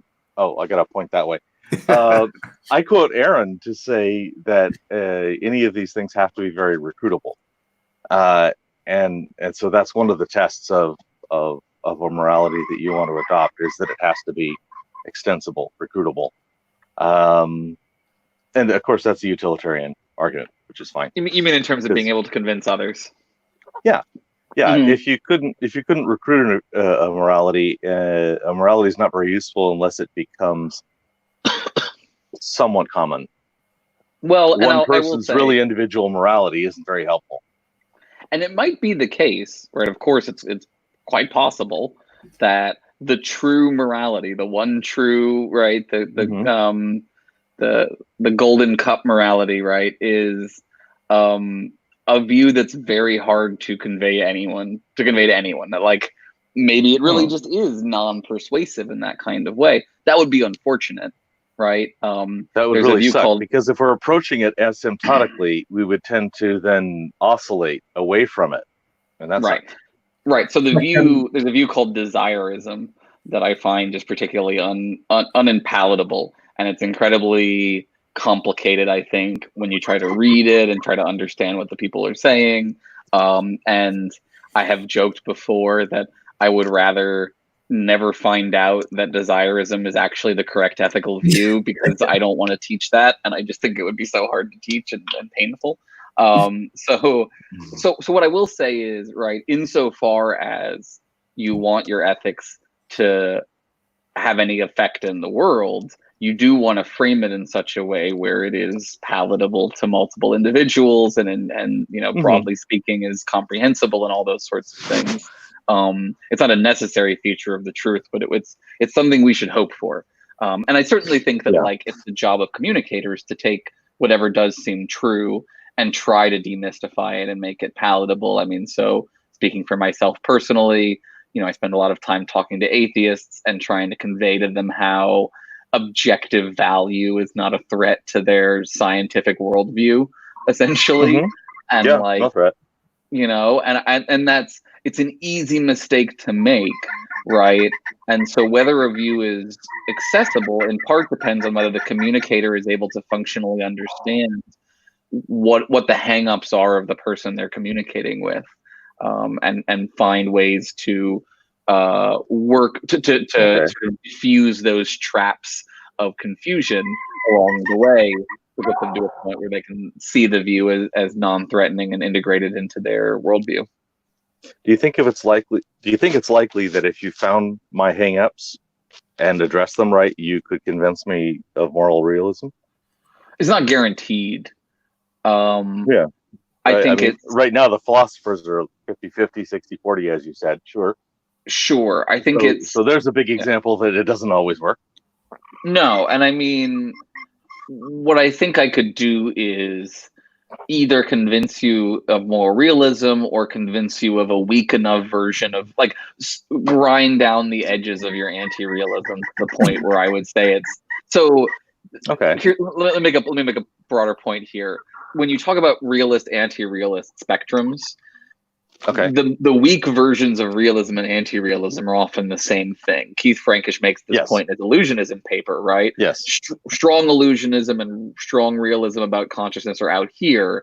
Weak illusionism and weak realism are functionally the same thing. They're two ways of saying, phenomenal consciousness exists, but it is different than we think of it in some ways. It's in some ways a complex where there are errors built into it that we just don't see clearly or something like that, right? So I think I can at least bring you to be a weak enough anti-realist that like what you believe is functionally indistinguishable from the kinds of realism that I want you to believe. Maybe. Yeah. Hopefully. On a long enough timeline. Yeah. Yes. Well, so far on the timeline, I have come to understand your example you give about not torturing puppies, if all else is equal. I hope that I'm known for that at the end of everything. Is that when the conference? Good. Is that what they? Yep. And to that level of, I think of that as a very weak moral realism, because you're saying all else being equal, there is at least a trend toward not torturing. It's like, okay, got it. And I had no trouble taking that on. Okay. And I've also, go ahead. No, let me just jump in there because I think there's a little bit of a conflation on strong and weak there that I just want to be clear about. Okay, please, yes. I believe that I am a strong moral realist in the sense that I think I am 99% sure that there are objective ethical truths that exist out there in the world that are true in this incredibly robust kind of way. That to me is what it means to be strong versus weak on the how much are we committed to the realist framework and whether those things exist in the world.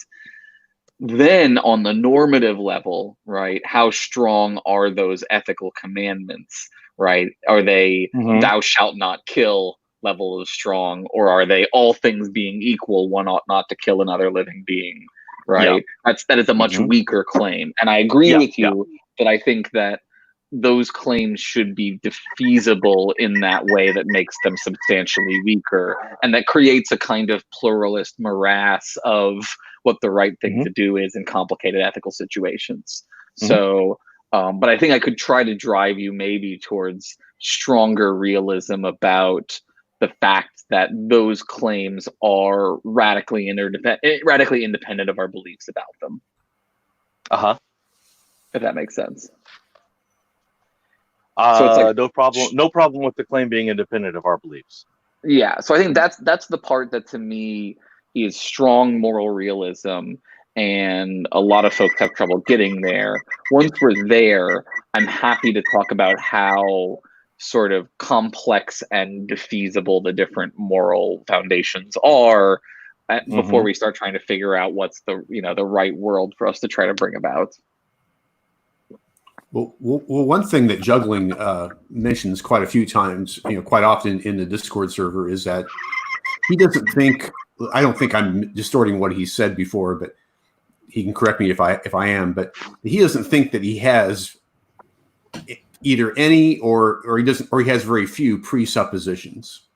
Yeah, I actively reject all presuppositions, and so far have been able to, at least to my own satisfaction, show that the presuppositions people assert that I necessarily have are not presupposed because they are logically concluded. And avoiding the Munchausen trilemma, and that's your fault. You're making me avoid the Munchausen trilemma. So you've had a strong influence on my arguments. Good, I guess. I'm glad to hear that. So this is tricky. I like if you take something away from my philosophy style, it's hopefully that like I'm willing to be more cautious and less declarative on a lot of things because like I do think that we should be skeptical of our own minds and skeptical of our own knowledge and et cetera, et cetera, et cetera. So, I won't say for sure that you can't manage some sort of framework that doesn't rely on the moral foundations. I will say, I think we should be sophisticated about our approach to presuppositions. Okay. And like, I don't want to go too far into like Bayesianism or priors or things like that. But I do think that it's easy to get into a place with stuff like Occam's razor where we think that because a simpler explanation is more likely to be true, skepticism requires that we adopt sort of the most maximally simplistic that's not what you're worried about. Okay. Not at Great. all. No. Okay. I don't hold Occam's razor as anything more than a guideline of where not to waste my time, as opposed to actually come to a conclusion. I can't come to a conclusion choosing one between the other just from Occam's razor. I need better reasons. So I mean, here's what I'll say about your personal presuppositions. Mm-hmm. Just like I was saying earlier with religion, right? You can probably, I think plausibly that you can be a fundamentalist Christian and still cobble together an ethical framework that is somewhere on that plateau that I was describing earlier. Do I think that individual, in any way that I would describe, holds the belief in the kinds of moral foundations that I believe in? Probably clearly not. Well, so they might believe in like a very strong version of do no harm, but they believe that it should be achieved by making sure that everybody gets into heaven or something like that. Okay, so when you're talking about moral foundations, are you talking about the core reasons or the foundational reasons I believe that the thing is there, or where it's come from? What do you mean? I don't mean it the source. I mean the foundational normative claims that I've been referring to. Oh, okay. So clearly they're going to believe that it comes from God in a way that I don't. But they might agree that like God wants them to cause the least amount of suffering, and then they'll disagree on the applied level by thinking that's achieved by banning abortion or something like that, right? As long as they can afford the first 5 books of the Bible, they maybe.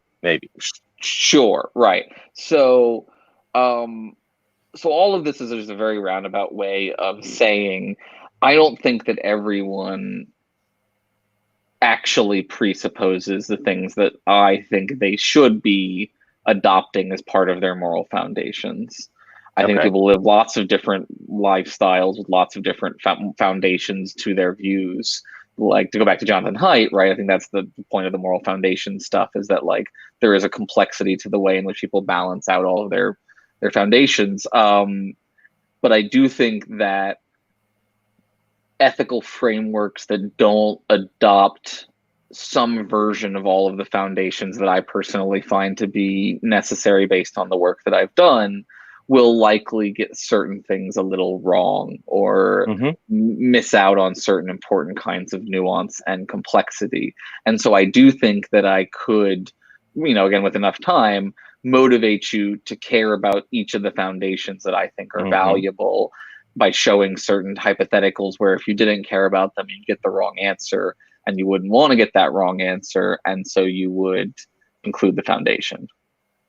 Would you Okay, so maybe this is a definition of terms.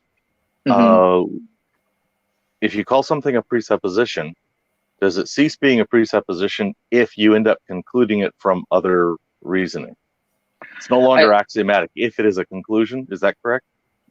So I guess there's this gets messy, right? Because these are, so I think all things being equal, one ought to cause unnecessary suffering is foundationally true in the sense that when you understand all of the things that are in that sentence, you understand why the sentence is correct. We can do a little bit of further unpacking. We can give examples. We can try to find ways to motivate a little bit further. But I think really, like, what we don't want to do, which is what like religious people will do, is say, in answer to the understandable question, well, what's motivating that foundation? Is there, like, why do we stop the infinite regress of why questions there? They will go one more step and say, because God declared it to be so, right? Okay. And I think that's bad. I think that's shifting the source of normativity in a bad way. What I instead want to say is I want to bite the bullet and say, this is a reasonable stopping point. Even though you could ask the why question, and you might be able to make a little further digging, really focusing in on understanding all of the features of this foundation is probably the best way to get at a core insight in ethics. And digging further, you run the risk of losing sight of that insight by getting into unnecessary details, or by getting into, and part of this, and I just want to say, I think you might just be risking learning you're wrong. Well, no. Here's what I'll say here. Uh-huh. I say all of this against a background of the truth of skepticism, broadly speaking, which is someone like I think I've talked before about Sextus Empiricus, my friend, the skeptic from Rome, who will say any argument that goes beyond your immediate direct sensory perceptions, that tells you that anything that you're not directly able to perceive and observe right now can be subjected to 3 arguments that will undermine any such argument. Either the argument suffers from an infinite regress. We can continue to demand justification ad infinitum, right? How do you know that? How do you know that you know that? How do you know that you know that you know that, et cetera, et cetera, et cetera, where ultimately no final end to that can be given. Or if somebody tries to give a final end, then they are responsible for essentially cutting off the regress before they have reached a point of sufficient justification. And it's so is what we would call an ad hoc foundation, which you could accuse you're in effect accusing me of doing that right now, essentially, right? I'm not. I mean, no. Somebody who is challenging my position, right, would in effect attack me on that front, right? Okay. And when attacked on that front, what happens is someone either switches to the third mode, which is the circular argument, right? On a long enough chain of reasoning, eventually you create a circular argument, or the chain just goes on ad infinitum forever. In epistemology, let me say, in epistemology, this divides the world into the coherentists, the people who claim my argument is circular, but not in a vicious way. The foundationalists, people who claim my argument is based on a foundation, but not in a vicious way, right? And the infinitists, people who say my argument is based on an infinite regress, but not in a vicious way. Those are your options. It's just saying the horns aren't vicious sometimes. Can we avoid the can we avoid the Munchausen trilemma by evidence? What do you mean? Give me an example. I believe it is true, and I might get the digits wrong, that speed of light is 299,792,458 meters per second. Exactly. Why do I believe that? I do not have personal experience. I have not measured it. However, I have judged a whole bunch of authorities. I've judged a bunch of authorities, and so I think I have justified reason to hold that at very high confidence. The highest I hold is sigma 6. That's I'm wrong twice in a billion kind of thing, and that's as far as I go. But in that case, am I doing something circular? How am I falling to the Munchausen trilemma if I believe that about the speed of light? You're still effectively succumbing to the problem of induction, right? The problem of induction is an example of a skeptical reemergence of that same problem where and my problem of induction is not a problem as long as I limit my confidence to a reasonable maximum. Yeah, and that's fine. And like, if you want to ask me, like, what's my confidence level for moral realism, I'll give you, 2 in a billion, right, or whatever, right? Like, I think that I have a very, very high confidence in it, but not like absolute certainty. I don't think the only thing I think I have an absolute, like I have a near perfect certainty in is that phenomenal experiences are occurring. I don't think anything beyond that is necessarily true. But I think I have a fairly high confidence about moral realism. Is the problem of induction still a problem if I do always recognize that gap between my confidence and certainty? Because it seems like induction can get me to a very high confidence, an almost arbitrarily high confidence with enough effort. Well, and so can reasoning, I think. Like, good arguments can get you to it. Like, what's your confidence level for the Nazis were wrong, morally speaking? Sigma 3. Which is what? 1 part in 370. Okay, I think that's low. And I'm speaking very round numbers.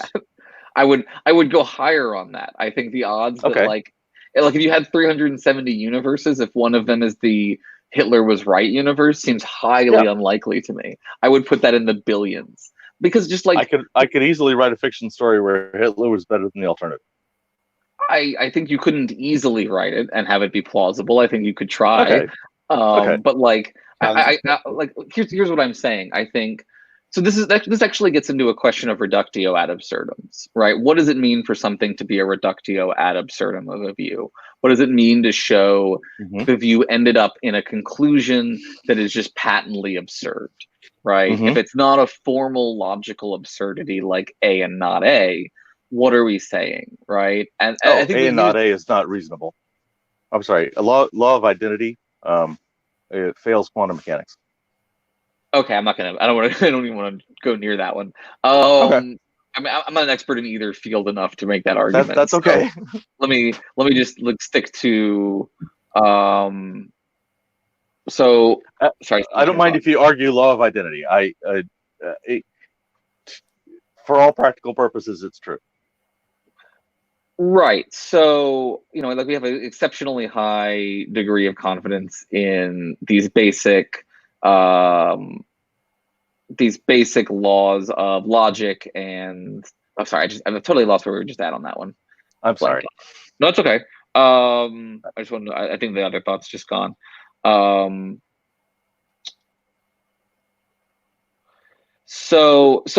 what I want to, I guess I'll bring it back around to ethics, right? I don't think that, okay. So we were talking about Hitler, right?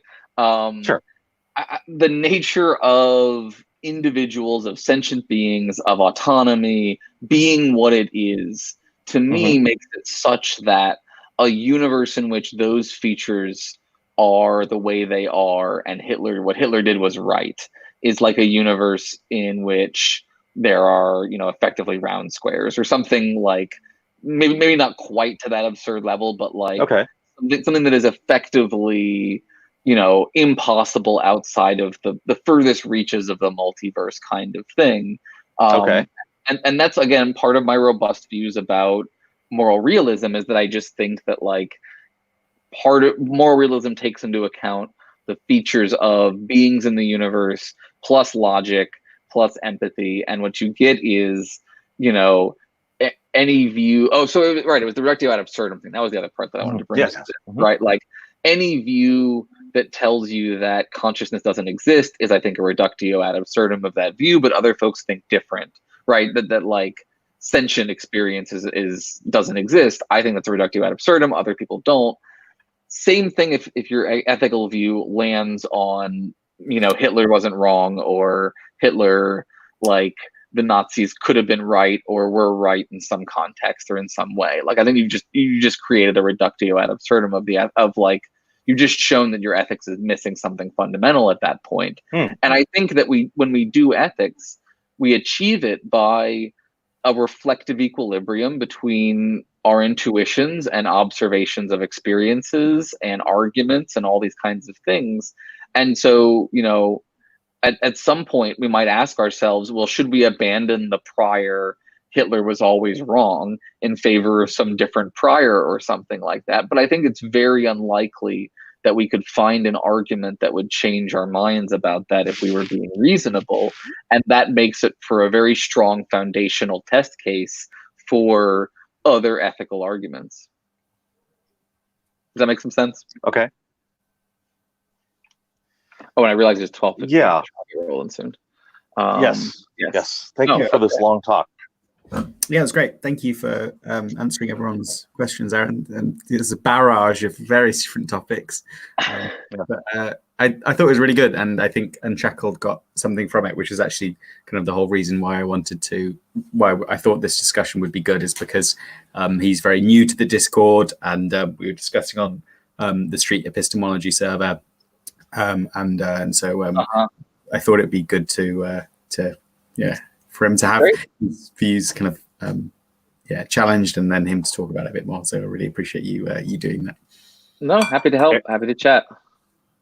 Aaron, have you had much exposure to street epistemology? I am familiar with it.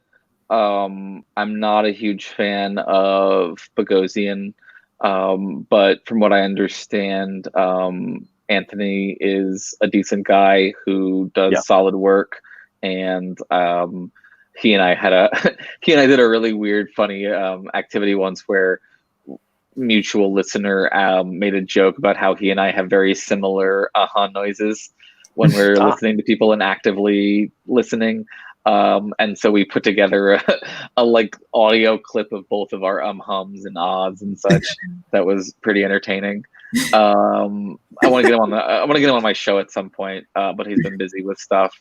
But as far as I can tell, street epistemology is generally a positive, to innocuous force in the world for, like I think generally speaking, your odds of impacting somebody's beliefs when you don't have a meaningful relationship to them previously are pretty low, but it's certainly good practice, I think. And I would be curious to see what their hit rates were like, generally speaking.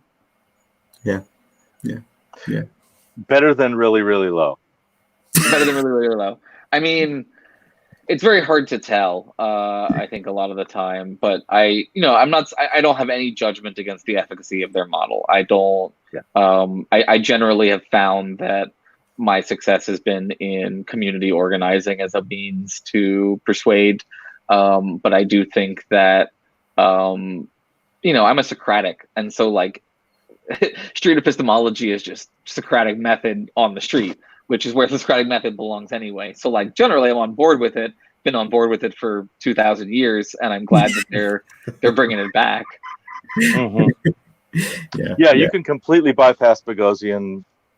And I do as often as possible. Yeah, that's fine. His contribution was really important, but not foundational. Yeah, I find it really weird because I don't think he's a particularly good street epistemologist, but I do.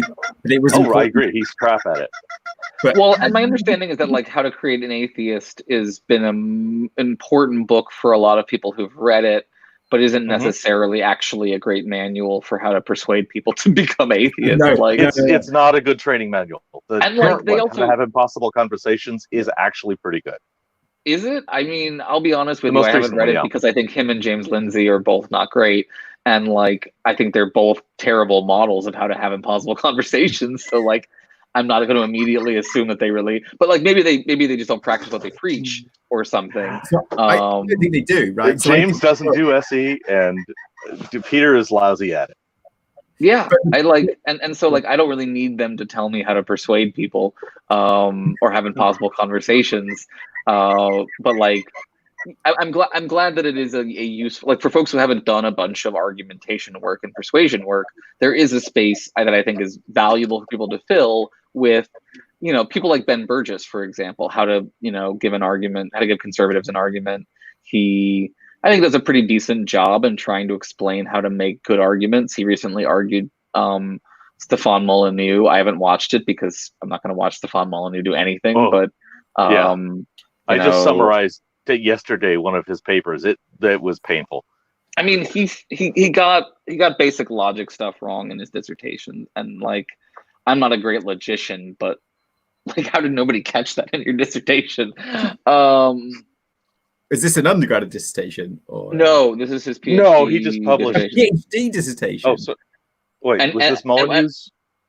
I believe it's a PhD dissertation or his MA. I'm not sure which one. If he, I think he got a PhD, and I believe what he got wrong was that he conflated modus ponens and affirming the consequent.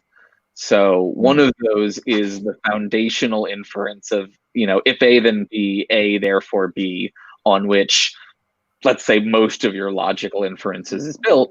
And the other is a logical fallacy that looks fairly similar to it that says, if A then B, B therefore A, which is a common, flawed inference that people make. And conflating those two things is one thing you learn not to do in Intro to Logic course. Like if you do basic logic. He says if you express a preference, you are affirming universal preference. Yeah. He's bad at a lot of things. And he was like, there's a great podcast that's been out now by New York Times called Rabbit Hole. And it's about the radicalizing of men, especially young men, in the YouTube algorithm world. And Molyneux plays a key role in that. And he specifically himself played a role during the radicalizing period of Gamergate, where you can see him. Is that a good article? Sure. It's a podcast. It's a podcast. Yeah, Rabbit Hole. It's like 5 or 6 episodes so far, and it's quite good. You gave me a name, Ben, and I didn't type it down before I lost the last name. Ben What was his name? Burgess. Ben Burgess. Yeah, he does a lot of YouTube video stuff as well. He's pretty good. Like, I think he does a decent job challenging people, and he comes from a very socialist background. So if you're into that sort of thing, he's big on defending democratic socialism. I get a musical artist. Is that the one, or should I look on YouTube? No, yeah, Ben Burgess. YouTube. Okay. Yeah, look on YouTube or Twitter. What was All right? the what was the debate thing with? So Stefan Molyneux was debating where he was being debated by someone. You were saying. Yeah, Stefan Molyneux debated Ben Burgess about, I think, socialism, which I can't imagine watching, but good on him for trying. You know, I've debated some people in my time. Do you just think that as a format, like it's just not going to work? Like they'll talk past each other. I don't want to prejudge because I haven't watched it. Maybe they have a really insightful conversation, but I have to imagine that Molyneux's not playing on the same level, and so it's pretty easy for you to go past each other when one person's here and one person's here. So yeah, I would imagine that's what happened, and then Ben spent probably 2 hours trying to downshift his arguments to a level where they could lock horns with Molyneux, and and then everyone claims victory, and probably very little changes. I could steelman Molyneux's first 15 pages of that paper against all the rest of it and talk against itself. Yeah. It's that bad. There's some interesting evidence. There's some evidence, at least, that some of this debating online stuff does make a difference. That individuals who get sucked into these rabbit holes of right-wing conspiracy theory nonsense can get sucked back out of them if they do happen to catch a couple of debates where their faves get destroyed by, genuinely destroyed by other people, and they actually sit there and they actually watch it and they actually suffer through the cognitive dissonance of watching it. But it's a lot of steps, Yeah, I mean, I'm gonna suffer that with Sam Harris. I haven't yet. He's my world, man, and I'm gonna come up to a point where he's not. Waiting for have you listened to his interview? His discussion with Ezra Klein? Yeah, I just thought it was awful. I just thought talking past each other. I just thought it was just fruitless. But did you understand what Ezra Klein's point was? It's been like a year and a half since I've listened to it. I would really consider re-listening to it and do your best to try to put yourself into what Ezra Klein, because all Ezra Klein really. I can't remember. Did they had two conversations or one? I can't remember now. They may have had two. The one is the best. He names it the best podcast ever, which is like the 30th something episode. And then I don't know whether they have another one as a being satirical, and then there's another one. Yeah, I don't know. It's just the one where they talk about Charles Murray after Murray came on Sam Harris's episode, because I think Sam Harris did a really shitty job with Murray, and I think Ezra Klein nails him on it. And the more important thing is that Ezra Klein makes an important argument for context and for understanding the work of someone like Charles Murray in a context of a lifetime advocating for conservative social positions with regard to things like the social safety net. And Sam Harris just feels allergic to that context in a way that I think it exposes why he has what I call this blind spot with regard to social issues. And there's a spot in there, a genuine spot, where Ezra Klein says, look, we all have blind spots. We all have things that are hard for us to fully, accept or integrate. And Sam Harris effectively just says, I don't. He just thinks that he doesn't have these. And I think that's just silly. I mean, it's not a plausible position. And I think it's why he has been overconfident in his wading into certain social issues. Does that mean you can't listen to him? No. Listen to his meditation stuff. Listen to all of this stuff, even the stuff you end up disagreeing with. If you end up disagreeing with it, I'm not here to silence Sam Harris. I just think I find it really refreshing. I don't want to be attached to an individual. I want to be attached to ideas that can be changed. So it's interesting. It was just interesting to hear your criticisms, and it would be, I don't believe people are perfect. Like, and I don't, and I think I'm going to, no matter how much I fanboy people, I always think there's going to be aspects of their personality or aspects of their philosophies that I'll disagree with, just because that's not the way. And I think that's mostly fine. And I think, like, of all the people who I'm caring about, like, I think Stephen Molyneux does a lot more harm in the world than Sam Harris does, for example. He's out there pushing conspiracy theories. He's out there really, like, radicalizing people. Whereas Sam Harris, I think, is, like, mildly harmful in the fact that he has a kind of mild Islamophobia and, you know, at various points has put a very arrogant face on atheism, which is probably not helpful for the movement. So, like, there's stuff like that that you can knock him for, but, like, my understanding is he's somewhat trying to mellow out, which is good. And I think that if it goes in that direction, just like and like lays off the culture war stuff, then I think that's great. Yeah. I love arrogance in atheists. I'm a big fan of Tom Jones. I mean, like, you know, we all enjoy watching our hero bash on the other people, but at the same time, like, watching Hitch is just so much fun. Right. And at the same time, like, we have to understand that whenever, you know, if we get too much into enjoying that, we lose the ability to persuade other people. Yeah. Yeah. Right. It just becomes, you're watching a sport, basically, or a thing of entertainment more than something of intellect, or actually even of, like, cross utility. Like, it's not building a bridge, it's just slinging stuff over the river. Right. It's you know, circle jerk. Yeah, it is. Yeah. Exactly. Yeah. And maybe on that note, we should we should end this. Namaste. And I guess it would be great to have another conversation later, you know, at another time, and just keep this up, because I think that there's lots of evolving views within Mark's particular Discord server. And sure. Yeah, let me know how it goes with Unchained. Is that his name? Unshackled. Brian. Unshackled. Yes. Okay. Yeah. Let me know. You know, after he's been able to percolate on stuff a little bit, if he has further questions or things. Yeah. Cool. All right. Good chatting with y'all. Have a good day.